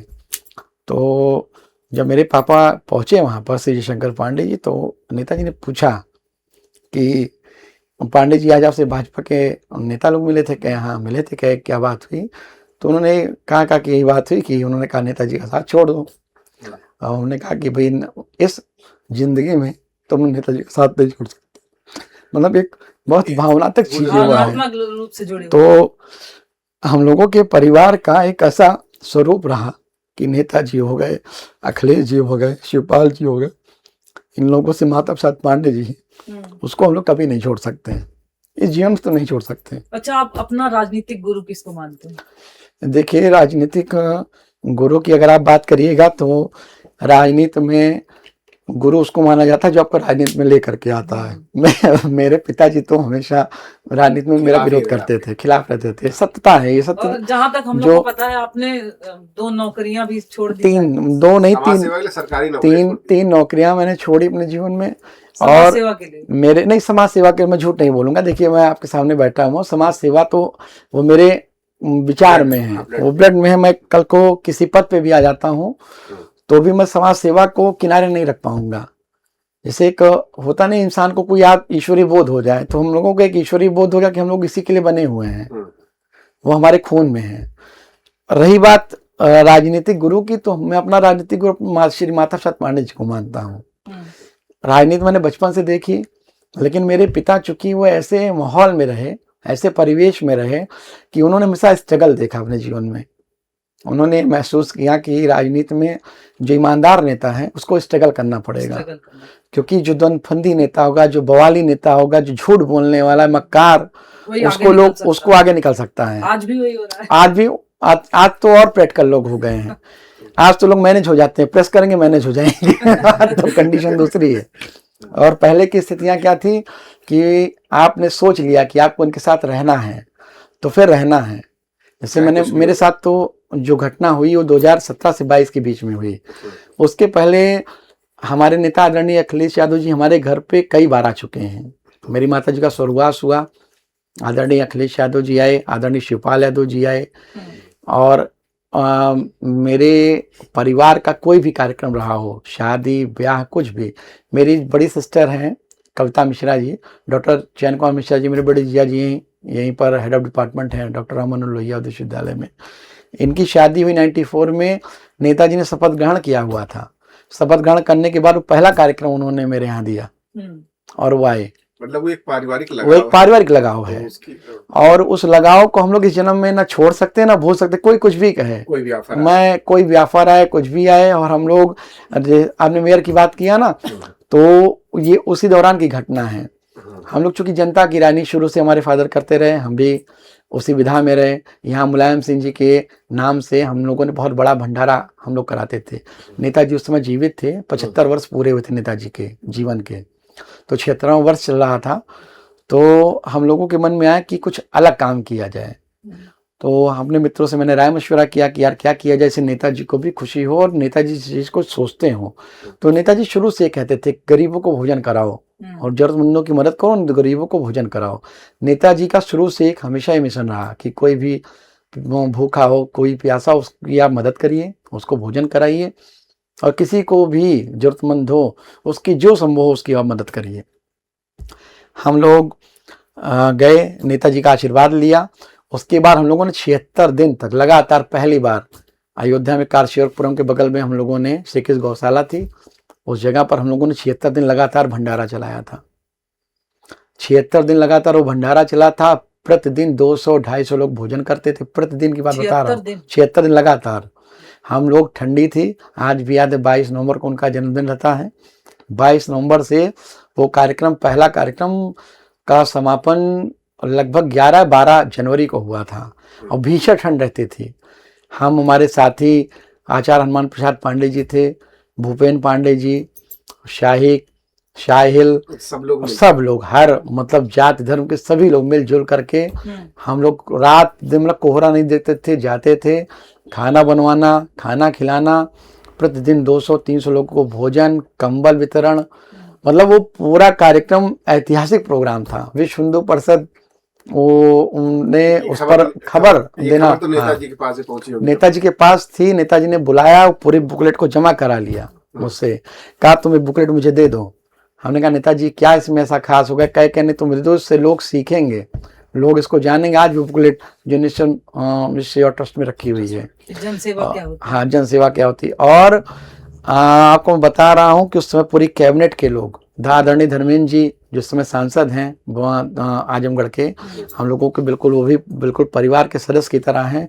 वो मुझको मेरे 2-2 कार्यक्रम में आशीर्वाद देने मुझे आए। 75 वर्ष पूरा होने के बाद फिर 76वां 2-2 कार्यक्रम, मैंने बड़ा कार्यक्रम किया, दोनों बार उनका फ़ोन हमेशा, मतलब धर्मेंद्र जी ने हमेशा मुझको प्रोत्साहित करने का कार्य किया कि ये काम तुम करते, उसको करते रहना, उसको छोड़ना मत।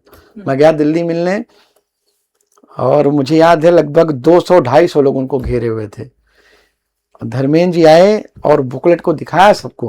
उन्होंने कहा कि ये लड़का है, ये काम कर रहा है, इससे सीखना चाहिए, ये सामाजिक काम। मिलने की कहा, मतलब उस यात्रा में ये 2000, मतलब ये मैं आपको ये 2017 तक की बात बता रहा हूँ, जब उस समय समाजवादी पार्टी की सरकार थी और इस कार्यक्रम को लेकर के बहुत चर्चा होती थी, जगह जगह चर्चा होती थी, क्योंकि विश्व हिंदू परिषद इस कार्यक्रम को बंद कराने की मांग करता था। और जो तमाम और राजनीतिक संगठन, लोगों को एक डर हो गया कि ये ऐसा कार्यक्रम कर रहे हैं कि इस कार्यक्रम से नेताजी की छवि बहुत अच्छी होती जा रही है, समाजवादी पार्टी की छवि और अच्छी निखरती जा रही है। बाद में हमने देखा होगा, चूंकि इसमें यज्ञ हवन पूजन होता था, क्षेत्र आचार्यगण बैठते थे, नेताजी के उत्तम स्वास्थ्य के लिए पूजा पाठ करते थे। आज भारतीय जनता पार्टी इसी कार्यक्रम को कर रही है, भंडारा करा रही है। आप तो देखते होंगे, भंडारा, रक्तदान, यज्ञ हवन पूजन, मतलब समाजवादी पार्टी, ये समाजवादी पार्टी की देन है। उसी के रास्ते भाजपा, हाँ, उसी के रास्ते पर भाजपा चली और देखिए सत्ता में है। आप अब आइए, मैं आपको बिल्कुल यहाँ कॉपी बता रहा हूँ, आप इसको आप गूगल पर सर्च कर लीजिए। आज चाहे यज्ञ हवन पूजन की बात हो, भंडारों की बात हो, आप रक्तदान की बात हो, ये समाजवादी पार्टी ने शुरू किया था। ये पहला कार्यक्रम अयोध्या में करने वाला मैं हूँ। माननीय नेताजी, आदरणीय अखिलेश यादव जी, आदरणीय शिवपाल यादव जी, आदरणीय धर्मेंद्र यादव जी की ये पसंद थी इस कार्यक्रम की कि इसका इस तरह के कार्यक्रम होने चाहिए, जो समाज को जोड़ता हो, जो एकता की बात करता हो, जो सामंजस्य की बात करता हो, जो संभाव की बात करता हो। फिर हमारा सवाल फिर वही छूट गया टिकट वाला फिर इसके बाद फिर जब ये आया, बीएसपी वाला एपिसोड हुआ, तो हम लोगों ने तुरंत मना कर दिया। और मुझे याद है सुभाष राय जिस समय सीटिंग एमएलए हुआ करते थे, वो चले गए पार्टी छोड़ करके, वो बीजेपी में चले गए। हम लोगों को बीएसपी ने ऑफर दिया। अच्छा, राष्ट्रीय अध्यक्ष जी का विश्वास सदैव हम लोगों के ऊपर रहा। उनको पता है कि आदरणीय जयशंकर पांडे जी, उनका बेटा डॉक्टर आशीष पांडे दीपू, ये लोग कितने भी कठिन दौर में हो लेकिन कभी हमारा साथ नहीं छोड़ेंगे। ये सत्य भी है। आपकी भावुकता देख के हम लोग भी समझ नहीं, ये सत्य है, ये ऐसा है, काफी लगाव है। जी बिल्कुल। इसलिए क्योंकि मैंने बताया ना कि उन लोगों ने एक पारिवारिक वो प्रेम आप कह सकते हैं, वो पारिवारिक प्रेम उन लोगों ने दिया और नेताओं में नहीं है। मैं तो देखता हूँ तमाम लोग, मैं किसी पार्टी का नाम नहीं लूंगा, तमाम पार्टियां हैं, सत्ता में भी हैं। एक ऐसो को कोई फ़ोन कर सकता है, कोई एक अपना फ़ोन करके कोई काम करा ले, छुड़ा ले, मैं जान जाऊँ कि यहाँ बहुत बड़े। लेकिन हमारे नेताओं में क्या है, आदरणीय राष्ट्रीय अध्यक्ष अखिलेश यादव जी हैं, आदरणीय शिवपाल यादव जी हैं, आदरणीय श्री माता प्रसाद पांडे जी हैं। अगर आपकी पार्टी का कोई वर्कर परेशान है, कोई दुखी है, पीड़ित है, तो सीधे ऐसो से बात करेंगे। ये नहीं वो सोचेंगे कि वो मुख्यमंत्री रहे हैं, वो कैबिनेट मंत्री रहे हैं, वो नेता प्रतिपक्ष हैं। वो लोग सीधे ऐसो को फ़ोन करके सीधी बात करते हैं। आप सत्ता की पार्टियों में करा लीजिए, मैं जान जाऊंगा, कोई नहीं करता। हम लोग तो तमाम चीज़ें देखते हैं, तमाम लोग तो हमारे पास ही सिफारिश करने आते हैं। अब रही बात आपकी मेयर वाली, मैं उसको पूरा कर देता हूँ। तो इसके बाद फिर एमएलसी का ऑफर आया था। तो जब एमएलसी का ऑफर आया तो चूंकि मैं अपने आप को हमेशा से जनता के बीच में जाना पसंद करता था कि नहीं, हम लोग जो भी मैं चुनाव लड़ूंगा वो जनता का चुनाव लड़ूंगा। मैं भी अपने आप को देखना चाहता था कि मैं कौन सा ऐसा, अगर कोई काम मैं अलग कर रहा हूँ या नेताओं के लिए रचनात्मक कार्य करने का प्रयास कर रहा हूँ, तो नेताओं की छवि में कितना अच्छा बना पा रहा हूँ। तो पिताजी का नाम उस वक्त एमएलसी में बिल्कुल जोर शोर से चल रहा था, चूंकि मेरे फादर श्री जयशंकर पांडे जी बहुत पुराने समाजवादी विचारधारा के नेता भी हैं, विद्वता में भी उनकी कोई कमी नहीं है, और आज भी अगर वो खड़े हो जाएं तो मैं चुनौती दे सकता हूं कि भारतीय जनता पार्टी का कोई नेता उनसे बहस नहीं कर सकता। वो ऐसे ऐसे मुद्दों पर वो लड़ाई लड़ सकते हैं, ऐसे ऐसे मुद्दे उनको, मतलब ऐसी ऐसी चीज़ें, ऐसा ज्ञान उनके पास है कि कोई भी बीजेपी का नेता उनकी बात को काट के अपनी बात ऊपर नहीं रख सकता है, हिंदू मुस्लिम छोड़ करके। एक जो उनका फेवरेट टॉपिक है, एकता की बात नहीं करते हैं, सामंजस्य मानवता की बात नहीं करते, इंसानियत की बात नहीं करते हैं। और इसके बाद फिर एमएलसी में जब मामला शुरू हुआ तो एमएलसी के समय पिताजी का नाम चर्चा में आया, फाइनल भी हो गया था, लेकिन उस समय इत्तेफाक से कुछ ऐसी राजनीतिक घटनाक्रम हो गया कि एमएलसी होते होते मेरे पिताजी रह गए। तो पिताजी मुझको लेकर के बहुत परेशान रहते थे कि चलो मेरा तो जो हो रहा दीपू मेरे साथ उस समय तक मैंने 3 नौकरियां छोड़ दिया था। आदरणीय माता प्रसाद पांडे जी पहली बार स्पीकर हुए तो वैकेंसी आई थी विधानसभा में, तो उन्होंने कहा यार तुम पढ़े लिखे हो, पीएचडी कर रहे हो, तुम नौकरी क्यों नहीं करते हो? तो उन्होंने कहा बाबूजी नौकरी मैं कर ही नहीं पाऊंगा, और मैं नौकरी करने के लिए नहीं बना हुआ हूँ, मैं जनसेवा के लिए बना हुआ हूँ। सोच उस तरह की, मतलब वो माहौल ही नहीं मेरे साथ डेवलप हो पा रहा था। हमेशा लोगों के साथ लोगों की मदद करना, पार्टी की बात करना, छात्र राजनीति में मैं जब था यहाँ पर, तो मैं जब चुनाव लड़ने गया तो मेरे पिताजी ने मना कर दिया, क्या तुमको चुनाव नहीं लड़ना है? तो मैं नामांकन वापस ले आया। मैंने कहा ठीक है मैं चुनाव नहीं लड़ूंगा, नामांकन में विड्रा कर गया। तो ये हुआ कि अब दीपू पांडे इसका सपोर्ट करेंगे, वही आदमी यहाँ का छात्र संघ का अध्यक्ष होगा। तो मुझे आज भी याद है आदरणीय राघवेश वेदांती जी, तो मेरा आना जाना था, हम लोग सबसे मिलते जुलते हैं, ये नहीं कि हम लोग हम पार्टी में तो किसी पार्टी के व्यक्ति से नहीं मिलेंगे, ऐसा कुछ नहीं है। तो राघवेश जी उस समय बिल्कुल नौजवानों के बड़े प्रेरक रहा करते थे। तो एक हमारे यहाँ मुकेश सिंह जी थे, गोंडा के रहने वाले थे, उनके पिताजी प्रधान थे, मुझे आज भी याद है। तो उन्होंने मुझे फ़ोन किया राघवेश जी ने कि दीपू जी आपसे मिलना है। हमने कहा गुरु जी बताइए। कह के नहीं हम मिल करके तब बात करेंगे और आप आइए मेरे आश्रम पर। मैं उनके आश्रम पर मिलने गया तो उन्होंने मुझसे कहा कि यार ये प्रधान जी हैं और इनके बेटे मुकेश सिंह हैं, ये चुनाव लड़ रहे हैं। वो एबीपी के कैंडिडेट थे, मुझे आज भी याद है। एबीपी और आदरणीय अशोक सिंह जी उसमें जिलाध्यक्ष हुआ करते थे। तो कहा कि इनकी मदद कर दोगे तो यार अध्यक्ष हो जाएंगे, बहुत अच्छा लड़का है, बहुत सुलझा लड़का है। तो उनके पिताजी प्रधान जी वो बिल्कुल नतमस्तक हुए। मैंने कहा बाबू जी आप मेरे पिता तुल्य, आप ये काम मत करिए, आप अपना आशीर्वाद दीजिए और मैं पूरा प्रयास करूंगा, मैं अपने मित्रों से समझ लेता हूँ और मैं पूरा प्रयास करूंगा कि मैं आपकी मदद कर पाऊँ, लेकिन मैं पहले अपने जो संगठन या जो लोग मुझे लड़ा रहे थे मैं पहले उनसे बात करूंगा। अनिल सिंह राणा जी उस समय हमारी पार्टी के कैंडिडेट घोषित हो चुके थे और मुकेश सिंह जी एबीपी के कैंडिडेट घोषित हो चुके थे, लेकिन चूंकि दोनों लोगों में अंतर था, उनके पिता बिल्कुल उनके साथ खड़े थे कि इनको लड़ा दीजिए, मतलब बिल्कुल आत्मिक एक माहौल बन गया था। तो हम लोगों ने निर्णय लिया कि भाई मुकेश सिंह जी को लड़ाना है। मुकेश सिंह जी को लड़ाए, मुकेश सिंह जी अध्यक्ष हो गए। मेरी शिकायत हुई नेताजी के यहाँ कि दीपू पांडे पार्टी विरोधी काम कर रहे हैं और अनिल सिंह राणा जी को इन्होंने चुनाव हरा दिया। हमने अनिल सिंह राणा जी से वादा किया था, कभी पूछिएगा वो बताएंगे। मैंने कहा देखिए इस बार मैं आपकी मदद नहीं करूंगा, लेकिन अगली बार आपको अध्यक्ष बनाऊंगा, मेरी जिम्मेदारी है और आपको कुछ करना नहीं पड़ेगा। मैं अपनी मीटिंग करूंगा, मैं अपना सारा चीज करूंगा और मेरा आपसे वादा है कि अगला अध्यक्ष आप होंगे। मैं ये वादा उनसे मैंने किया था, उसको मैंने पूरा किया, मैंने उनको पूरा किया वादा। डॉक्टर एचबी सिंह जी हमारे बीच में नहीं है, उस समय साकेत के प्राचार्य थे और हम लोगों के गुरु थे और हमारे ऊपर बहुत आशीर्वाद उनका हमेशा था, जब तक वो थे हमेशा रहा। उन्होंने मुझसे कहा कि आशीष इस बार तो तुमने इनको जितवा दिया, लेकिन अगली बार तुमको राणा को जितवाना है। हम लोगों ने तय करके उसी समय तय कर लिया था और राणा जी को हम लोगों ने चुनाव जितवाया। उस बीच में एक घटना और हुई, मुकेश सिंह जी को हम लोगों ने कहा कि आपको जनेश्वर मिश्रा जी के उसमें शपथ लेना है, मतलब जनेश्वर मिश्रा जी मुख्य अतिथि होंगे। उन्होंने कहा हाँ भैया ठीक है, हम लोग बिल्कुल करेंगे, क्यों नहीं करेंगे। पता चला कि शपथ ग्रहण के 5 दिन पहले मुझे जानकारी हुई कि ये जा करके चिन्मय स्वामी जी का कार्यक्रम ले आए हैं, गृह राज्य मंत्री थे चिन्मय स्वामी जी। तो मेरे पार्टी के तमाम उस समय जो उपाध्यक्ष और महामंत्री और वो थे कला संकाय विधि संकाय प्रतिनिधि सब हुआ करते थे, उन लोगों से मेरी बात हुई। डॉक्टर एचबी सिंह जी ने मुझे फ़ोन किया कि तुम्हारे मित्र ने तुमको धोखा दे दिया। हमने कहा गुरु जी कोई बात नहीं है भाई, हमने तो उनको शपथ ग्रहण के लिए कहा नहीं था, उन्होंने खुद ही मुझसे कहा था। और रही बात धोखा की, तो भाई हम लोगों की फितरत ईमानदार थी। उनके पिताजी मेरे पास आए थे, हमने ईमानदारी से उनकी मदद किया। ये उनको ईमानदारी दिखानी चाहिए थी जो उन्होंने नहीं दिखाया। हम लोगों ने 11 में से 9 पदाधिकारी को विरोध करा दिया। मुझे आज भी याद है, उस समय चूंकि समाजवादी पार्टी की सरकार थी, एसपी सिटी यहाँ सुभाष सिंह बघेल हुआ करते थे और रोहित मिश्रा जी सीओ अयोध्या हुआ करते थे। मैंने 11 में 9 पदाधिकारियों को अपने साथ लिया, सब लोगों ने शपथ ग्रहण का विरोध कर दिया और सबको ले जा करके मैं लखनऊ में रुका।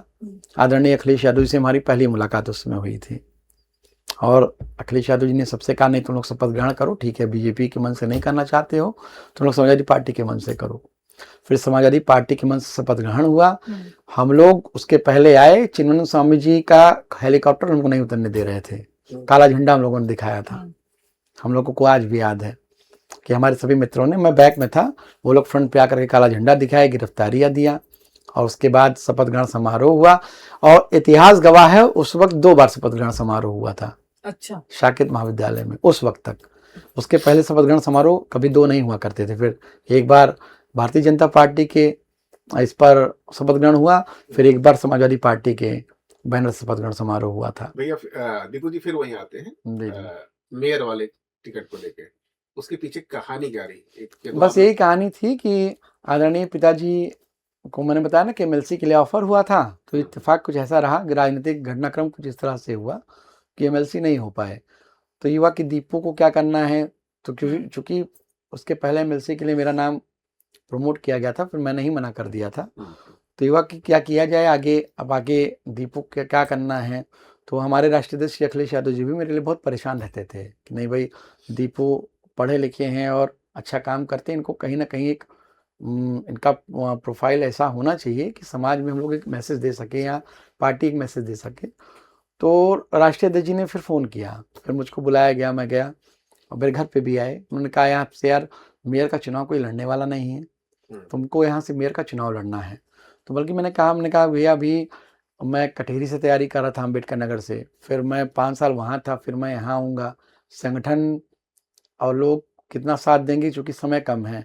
कहे यार तुमको चुनाव लड़ना है, मैं तुम्हारे बारे में जानता हूँ, तुम्हारी छवि अच्छी है, तुमको लोग वोट देंगे यहाँ मतलब पर। ये अखिलेश जी की चाहत थी कि हाँ, अखिलेश जी की चाहत थी। अखिलेश जी ने शुरू से, अखिलेश जी ने जो संभव मेरे परिवार के, मैंने बताया ना कि आदरणीय श्री जयशंकर पांडे जी के लिए, मेरे लिए या मेरे परिवार के सदस्यों के लिए जो भी उनकी चाहत रही है हमेशा सकारात्मक रही और उन्होंने हमेशा प्रयास किया कि इनके लिए जो भी अच्छा हो पाए हम लोग, या पूरी समाजवादी पार्टी के, मैं सभी नेताओं की बात कर रहा हूँ, शीर्ष नेताओं की, वो सब सकारात्मक सोच रखते हैं। इसका मुझे टिकट मिला, चुनाव लड़ा और रिजल्ट आपके सामने है, दूसरे नंबर पर था। अच्छा, चुनाव रिजल्ट आया, उसके बाद पता चला 35,000 वोट के आसपास आप इतने मार्जिन से आप हारे थे। मैं 43,500 वोट मुझे मिला था। हमारे यहाँ की जो मेयर लड़ी थी स्वर्गीय गुलशन बिंदु जी, उस समय समाजवादी पार्टी से पहली मेयर का चुनाव लड़ी थी, उनसे मेरे 350 या 500 वोट मेरे ज्यादा थे उनके वोट से। लेकिन उस वक्त परसीमन अलग था, मेरे चुनाव में परसीमन अलग हो गया था। मेरे साथ हार का सामना कैसे किया फिर आपने? नहीं, कोई सामना नहीं। हार हुई, ठीक है, हार किसी को अच्छी नहीं लगती है, तो उससे सीखा क्या आपने? क्या ये भी महसूस हुआ कि पार्टी में कहीं आपको सहयोग नहीं मिल पाया पूरा? नहीं, देखिए उसकी, देखिए ऐसा मैं कुछ नहीं कहूँगा। मुझे राष्ट्रीय अध्यक्ष जी ने मेरे पर भरोसा किया और राष्ट्रीय अध्यक्ष जी का भरोसा ही सर्वोपरि है। मैं इतना जानता हूँ, मेरे पर कोई भरोसा करे या ना करे, जनता को भरोसा करना चाहिए, परिवार को भरोसा करना चाहिए और हमारे राष्ट्रीय अध्यक्ष श्री अखिलेश यादव जी, श्री अखिलेश यादव जी हमारा परिवार है। नहीं, मेरा सवाल आपसे यही था कि बीच में जैसे राष्ट्रीय अध्यक्ष जी का सहयोग है, आपका सब कुछ है, यहाँ की जो लोकल अथॉरिटी, लोकल बॉडी आपकी पार्टी की, उसे पूरा उसके समर्थन से आप संतुष्ट नजर आए? देखिए कहीं कुछ कमियां रही? मैंने आपको देखिए कुछ क्योंकि कमियां ऐसे तो rumors थी। थे बाहर। देखिए कुछ कमियां जो बाहर थी, तो अगर कहीं जैसे होता नहीं कि अगर कहीं धुआं उठता है तो आग होती तभी धुआं उठता है, लेकिन उस पर मैंने कहा ना कि वो चीज़ें बीत गई। मेरी कमियां थी, मैं अपनी सब, ये सारी मेरी कमियां मानता हूँ। मेरी कमियां ये थी कि मैं अयोध्या की जनता के बीच में नहीं था, मैं अम्बेडकर नगर चला गया था। अम्बेडकर नगर जाने की वजह से यहाँ की जनता ने मुझे स्वीकार नहीं किया। मैं अपनी कमियों को मानना वो ज़्यादा बुद्धिमानी होती है, और आपके लिए कौन क्या करा, जनता सर्वोपरि होती है। मैं जनता को इसलिए सर्वोपरि मानता हूँ कि मेरे पिताजी श्री जयशंकर पांडे जी 2-2 बार यहीं से विधायक हुए अयोध्या से, तो अयोध्या की महान जनता ने उनको विधायक बनाया, और मैं 43,500 वोट मुझे मिला। तो अयोध्या की ये प्यारी जनता थी जो इतनी विषम और कठिन परिस्थितियों में भी मेरे साथ खड़ी थी। 3-3 बार सूबे के मुख्यमंत्री को मेरे खिलाफ प्रचार करने आना पड़ा, तो कुछ मेरे अंदर रहा होगा ना, तभी वो 3-3 बार मुख्यमंत्री, सत्ता का मुख्यमंत्री प्रचार करने आ रहा है। एक बड़ा व्यवसायी यहाँ पर अपने पूरे साधन संसाधन के साथ यहाँ पर चुनाव के 3 दिन पहले बैठ गए आकर के घर घर। का एक भावनात्मक मुद्दा और राम मंदिर, देखिए राम भगवान प्रभु श्री राम सबके हैं, प्रभु श्री राम सबके हैं, प्रभु श्री राम हमारे भी आराध्य हैं, आपके भी आराध्य हैं, सबके आराध्य हैं। और लोगों को उसको किस तरह से दिखाना है वो कला सबके अंदर नहीं है। जैसे हम लोगों का क्या है, हम लोग प्रभु श्री राम के आदर्शों को मानते हैं। राजनीति में नहीं, राजनीति में हम लोगों ने भगवान का नाम राजनीति में कभी नहीं लाया। इसलिए नहीं लाया क्योंकि भगवान के नाम पर राजनीति हो ही नहीं सकती है। और प्रभु श्री राम तो एक ऐसे मतलब उनका अगर आप सोच या उनका आप समझ या उनके लिए ज्ञान की आप बात करिए, तो वो एक ऐसे मतलब ऐसा व्यक्तित्व आपके सामने उभर करके आएगा। पिता परिवार का प्रेम अगर कहीं देखना हो तो प्रभु श्री राम में देखिए, त्याग की भावना देखनी हो तो प्रभु श्री राम में देखिए। पुरुषोत्तम ऐसे उनको मर्यादा पुरुषोत्तम राम ऐसे ही नहीं कहा गया, जिन्होंने सत्ता की लालच नहीं किया, जिन्होंने सत्ता को लात मार दिया अपने पिता के एक आदेश पर, जिन्होंने हनुमान जी जैसे एक सेवक जिसको पहचान करना, लक्ष्मण जैसा जिसका भाई रहा हो, भरत जैसा जिसका भाई रहा हो, सीता माता जिसकी पत्नी रही हो, तो ये एक अपने आप में एक अद्भुत संरचना, जिसको आप कह सकते हैं प्राकृतिक संरचना, ईश्वरीय संरचना, वो प्रभु श्री राम उनका नाम। प्रभु श्री राम तो कड़कड़ में है, आप हमसे बात कर रहे हैं इस हवा में भी उनका नाम है, यहाँ जिस धरती पर बैठे हैं कड़कड़ में प्रभु श्री राम जी का नाम है। लेकिन वो राजनीति के विषय नहीं है, वो उनको आत्मसात करने का विषय है। आप उनके गुणों को आत्मसात करिए, उनके त्याग को आत्मसात करिए। मतलब आपके हिसाब से भाजपा वाले भगवान राम का नाम इस्तेमाल, मैं सभी की बात कर रहा हूँ, मैं उन्हीं की बात नहीं कर रहा हूँ, मैं सबकी बात कर रहा हूँ।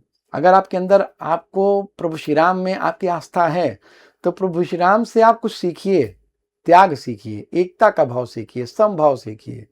ये प्रभु श्री राम से सीखने की जरूरत है। आप तो राजनीति से मैं आध्यात्म की बात नहीं कर रहा हूँ, ये सत्यता है।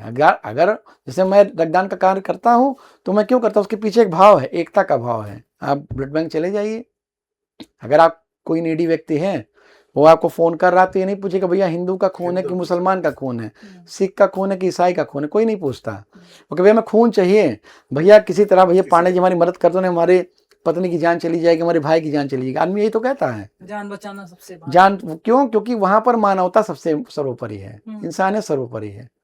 तो बस वही प्रभु श्री राम से सीखने का अगर आपको जरूरत है तो एकता और संभाव को सीखिए। अच्छा, इससे सीख लेके फिर अगला चुनाव, मेयर का चुनाव मैं लड़ूंगा, मेयर का चुनाव यहाँ से। तमाम लोग लगा रहे हैं, चर्चा पर चर्चा कर रहे हैं कि मैं अम्बेडकर नगर चला जाऊंगा, कटेरी चला जाऊंगा। मैंने सबको बता दिया कि यहाँ से हमारे राष्ट्रीय अध्यक्ष अखिलेश, देखिए अंतिम निर्णय तो उनका है, राष्ट्रीय अध्यक्ष अखिलेश यादव जी का। लेकिन अगर राष्ट्रीय अध्यक्ष अखिलेश यादव जी ने समझा, मुझको समझा, मेरे कार्यों को समझा, या उनको लगा कि नहीं ये सही उम्मीदवार है, तो मैं चुनाव लड़ूंगा। और राष्ट्रीय अध्यक्ष जी का आशीर्वाद इसने सदैव मेरे ऊपर था, और मुझे पूरा विश्वास है, उम्मीद है कि हमेशा मेरे ऊपर बना रहेगा। तो अभी हम ये मान के चले, आशीष पांडे अभी मेयर के लिए दावेदार है हाँ, बिल्कुल दावेदार है, बिल्कुल। जी, जी। अभी आसपास उनके कोई और नहीं। नहीं, बिल्कुल दावेदार है और मैं अपनी जो कमियाँ मैं उस कमियों को पूरा करने का प्रयास कर रहा हूँ। देखिए, जब मैं चुनाव लड़ने आया तो मुझे बस 20 दिन का समय मिला था। 25 दिन का, 20 या 25 दिन, उसी में मुझे नामांकन भी दाखिल नामांकन भी करना था, हाँ। उसे मुझे कार्यक्रम भी करना था, तो मैं किसी से मिल ही नहीं पाया। मेरे यहाँ 60 वार्ड हैं और ये जो वोट मुझे मिला, ये वोट आदरणीय श्री अखिलेश यादव जी के नाम का वोट था, आदरणीय श्री जयशंकर पांडे जी के नाम का वोट था।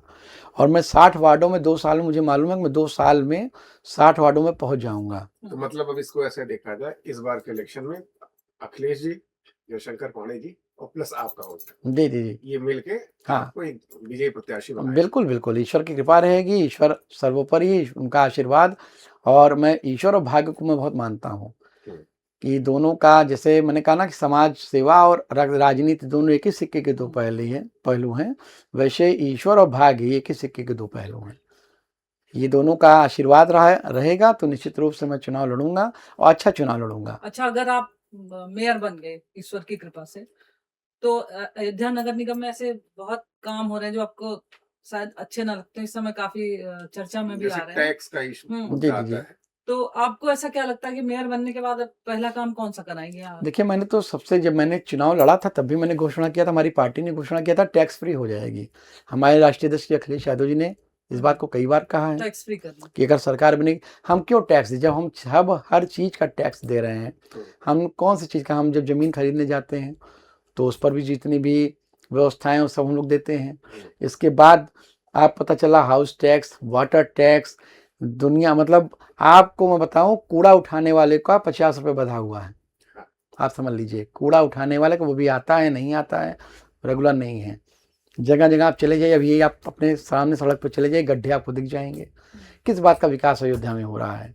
32,000 करोड़ रुपया सब बताते आया हुआ है, जो लोग चर्चा करते हैं।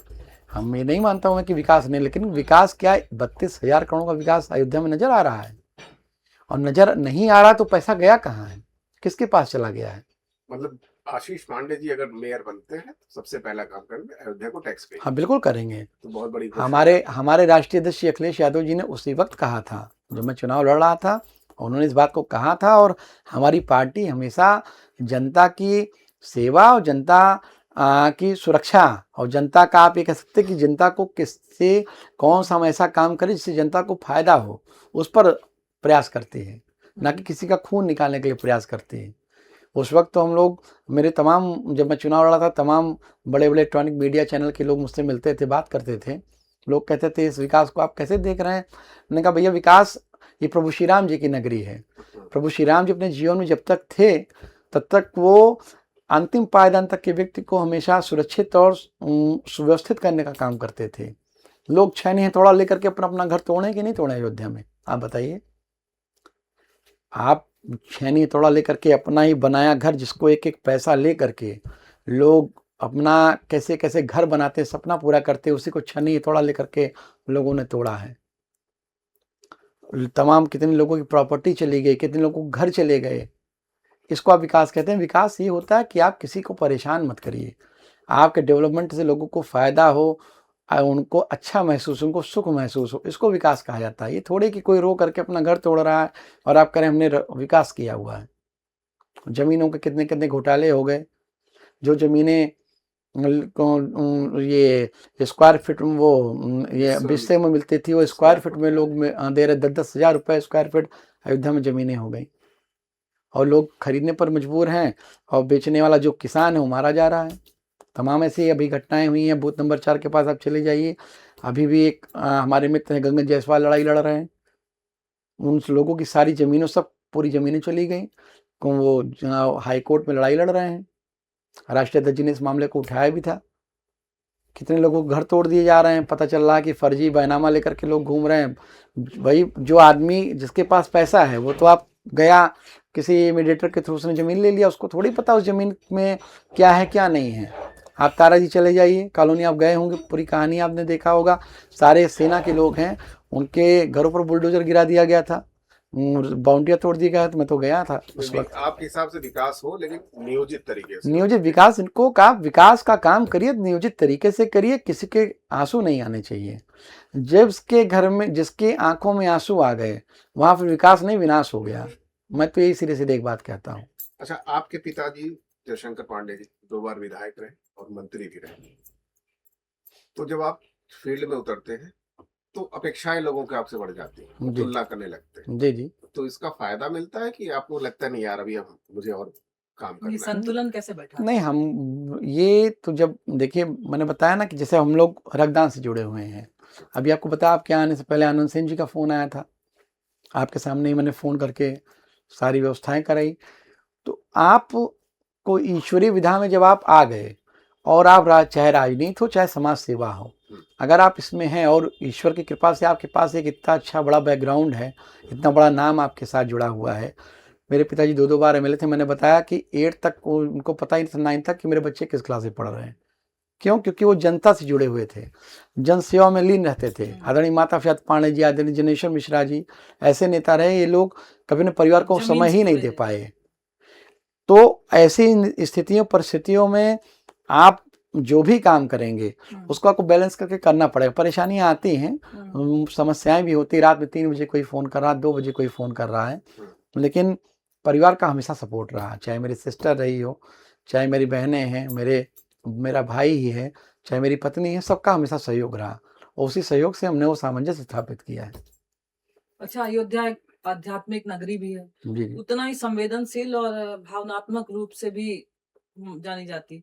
इसमें राजनीति करना कितना आपको कठिन लगता है, या लगता है कि नहीं देखिए, सब नैया भाग्य के पार हो ऊपर जाएगी? होता है, परिस्थितियों के ऊपर होता है। हमारे अयोध्या के सांसद आदरणीय अवधेश प्रसाद जी हैं, पढ़े लिखे हैं, कई बार के मंत्री रहे हैं, विधायक रहे हैं, और सबसे ज़्यादा पूजा पाठ आदरणीय अवधेश प्रसाद जी करते हैं। ये कोई नहीं जानता।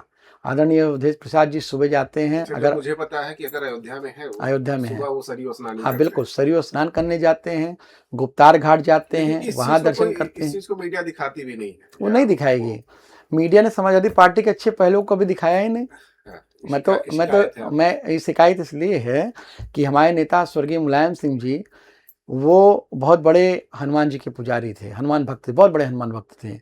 उन्होंने जो घर, हम लोग तो जाते थे, छोटे छोटे थे, तो आदरणीय नेताजी का जो कमरा था जहाँ पर था, वहाँ के सामने हनुमान जी की बहुत बड़ी मूर्ति रखती थी, और बगैर प्रणाम किए नेताजी कभी घर से बाहर नहीं निकलते थे। हमारे राष्ट्रीय अध्यक्ष श्री अखिलेश यादव जी हैं, आदरणीय डिम्पल यादव जी हैं, आदरणीय शिवपाल यादव जी हैं। उनका पूरा परिवार 9 दिन का व्रत रखता है, पूरे नवरात्रि में व्रत रहते हैं। कई बार और उनके घर आप चले जाइए तो ऐसे बहुत कम नेता होते जो अपने हाथ से आपको पानी और भोजन मतलब अपने हाथ से कराते हैं। सर्वेंट लगा रहता, आप कभी भी किसी नेता के यहाँ चले जाइए। लेकिन आदरणीय अखिलेश यादव जी का परिवार ऐसा परिवार है कि अगर आप गए, उन्होंने आपको मिलने के लिए बुलाया है, तो अपने हाथ से वो आपको पानी भी पिलाएंगे, अपने हाथ से सर्व करके भोजन भी कराएंगे। ये गुण होता है। ये गुण मीडिया दिखाती है, मीडिया छुपाती है। क्यों? क्योंकि अखिलेश जी यूथ आइकॉन है, एक ब्रांड हो जाएंगे। अखिलेश जी का एक नाम चर्चा में आ जाएगा कि 9 दिन व्रत रहते हैं, पूजा पाठ करते हैं। हमारे नेता आदरणीय डिम्पल यादव जी हैं, वो कोई भी ऐसा कार्यक्रम, मतलब साल भर में कम से कम, मुझे जहाँ तक मालूम है, 3 से 4 बार वृंदावन जाती हैं, दर्शन करती हैं, तमाम धार्मिक मंदिरों में जाती हैं, पूजा पाठ करती हैं, अनुष्ठान करती हैं, यज्ञ करती हैं। तो मीडिया इस चीज़ को इसलिए नहीं दिखाता है क्योंकि मीडिया को पता है कि भारतीय जनता पार्टी ने आज इसको अपना हथियार बना लिया है। मैंने बताया ना कि माननीय मुलायम सिंह जी का जन्मोत्सव कार्यक्रम आदरणीय अखिलेश यादव जी के ही आदेश पर सबसे पहले मैंने अयोध्या में कारसेवकपुरम के बगल में कराया था। 76 दिन लगातार भंडारा किसी भी पार्टी का नेता बता दे अपने नेता के नाम पर करता रहा हो, हम लोगों ने किया है।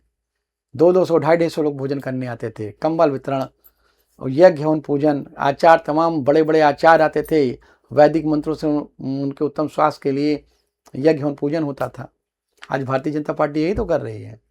अच्छा, इतना समाजवाद, अगर देखा जाए समाजवादी लोग इतने अच्छे हैं, उसके बावजूद पार्टी में कुछ ऐसे लोग भी हैं जो जात विशेष को, उनके खिलाफ कुछ उनके टारगेट। देखिए, हमारा, ऐसे लोगों के लिए हमारी पार्टी क्या कहती है, आपका क्या सोचना देखिए है? हमारी पार्टी लोकतांत्रिक व्यवस्था से चलती है। हमारे नेता आदरणीय अखिलेश यादव जी, मैंने कहा ना, बहुत सीधे, बहुत सज्जन हैं। अभी आप उनसे मिलेंगे तो आपको लगेगा ही नहीं कि आप एक इतने बड़े नेता से मिल रहे हैं जो मुख्यमंत्री रहा हो, राष्ट्रीय अध्यक्ष हो, कई बार का सांसद रहा हो, वो बच्चों के साथ भी उतने घुल मिल जाते जितना वो बड़ों के साथ घुल मिल जाते हैं। उनका एक नेचर है, वो सबका सम्मान करते हैं।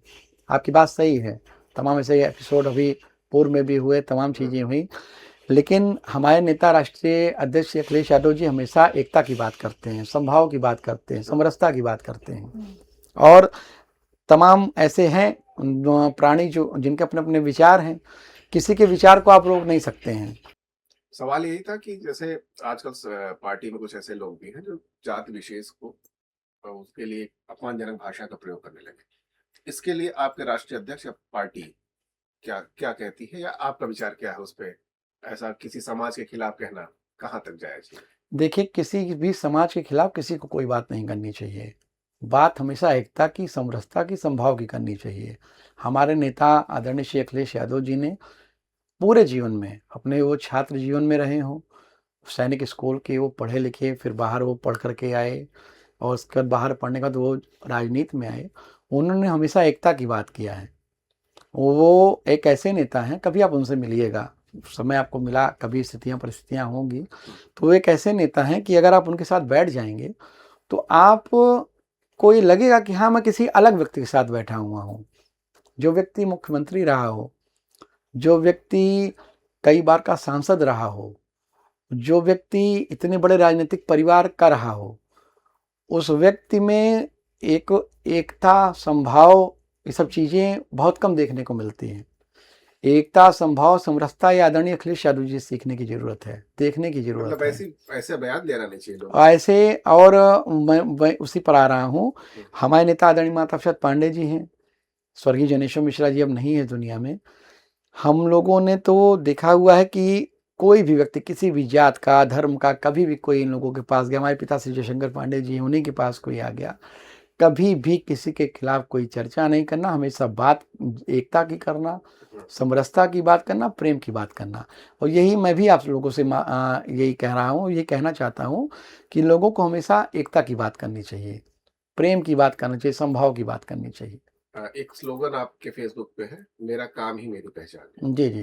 ये समाज सेवा के क्षेत्र में है कि राजनीति? नहीं, हर क्षेत्र में हर है। क्षेत्र में। आप देखिए, मैंने आपसे शुरू में बताया कि राजनीति और समाज सेवा एक सिक्के के दो पहलू हैं, ये अलग अलग हो ही नहीं सकते हैं। अगर आप एक सफल नेता हैं, राजनेता हैं, तो निश्चित है आप एक सफल समाज सेवी भी होंगे। MP MLA बनना ये भाग्य की बात होती है, जनता के दिल पर राज करना है सौभाग्य की बात होती है, हर आदमी नहीं कर सकता है। बहुत से नेता ऐसे हैं, MLA हुए, मिनिस्टर हुए, खत्म हो गए, कोई पूछने वाला नहीं है। लेकिन बहुत से ऐसे नेता हुए जो किसी भी पद पे नहीं हैं, केवल नेता थे, उनको लोग आज भी जानते हैं उनके कार्यों की वजह से। तो समाज सेवा और जन सेवा, समाज सेवा और राजनीति, जो तीनों का तालमेल बिठा करके जो व्यक्ति आगे बढ़ता है वही सफल होता है, वही जनता के दिलों पर राज करता है। अच्छा, आजकल के युवाओं के बारे में मतलब उनसे मैं- क्या अपील करना मैं चाहिए? युवाओं से अपील करना चाहता हूँ कि आप जिस भी विधा में हो, अगर आप पढ़ने वाले, जैसे तो जनरेशन जी चल रहा है, पाले जी आ गया तब जनरेशन जी, आप तो देख रहे होंगे, कॉकरोच जनता पार्टी आ गई है, सोशल मीडिया का ज़माना है।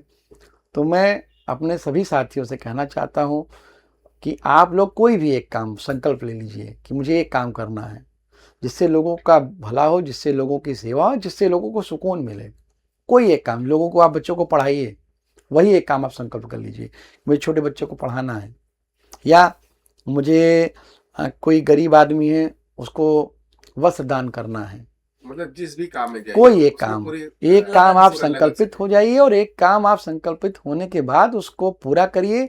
और मैं जानता हूँ, हम लोग चूंकि छात्र राजनीति से रहे हैं, तो हम लोग की छात्र राजनीति में 2 लाइन चला करती थी, तरुणाई के पौरुष से युग का इतिहास बदलता है, जिस ओर जवानी चलती है उस ओर जमाना चलता है। तो युवा, वो एक ऐसा शब्द, युवा 2 अक्षर का ही है, लेकिन इसमें पूरा ब्रह्मांड समाया हुआ है। वो अगर मन बना लेगा, अगर वो सोच लेगा, तो वो जिसके विषय में सोचेगा, जिस सब्जेक्ट के बारे में सोचेगा, वो उसको परिवर्तन करने की क्षमता उसके अंदर रहती है। मैं तो रक्तदान से अपने लोगों से आग्रह करता हूँ, युवाओं से कहता हूँ, मैं तो युवाओं के बीच में जाता रहता हूँ, कहता हूँ यार, अगर आप 18 साल के होगा तो अपने जीवन में एक बार जरूर रक्तदान करो। जब एक बार करो तो एक बार अपने आप फिर करने लगोगे, लेकिन एक बार शुरुआत आप करो, जिससे मानव कल्याण हो, जन कल्याण हो और जन सेवा हो सके। चलिए आपसे बात करके बहुत अच्छा लगा। बहुत बहुत हमारी धन्यवाद। कामना है कि आप एक राजनेता के तौर पर एक और समाज एक सेवी के समाज तौर सेवी के तौर पर दोनों पर बहुत अच्छी पहचान बनाए। बहुत बहुत बहुत धन्यवाद बहुत आपका। बहुत धन्यवाद, बहुत बहुत आभार, प्रणाम।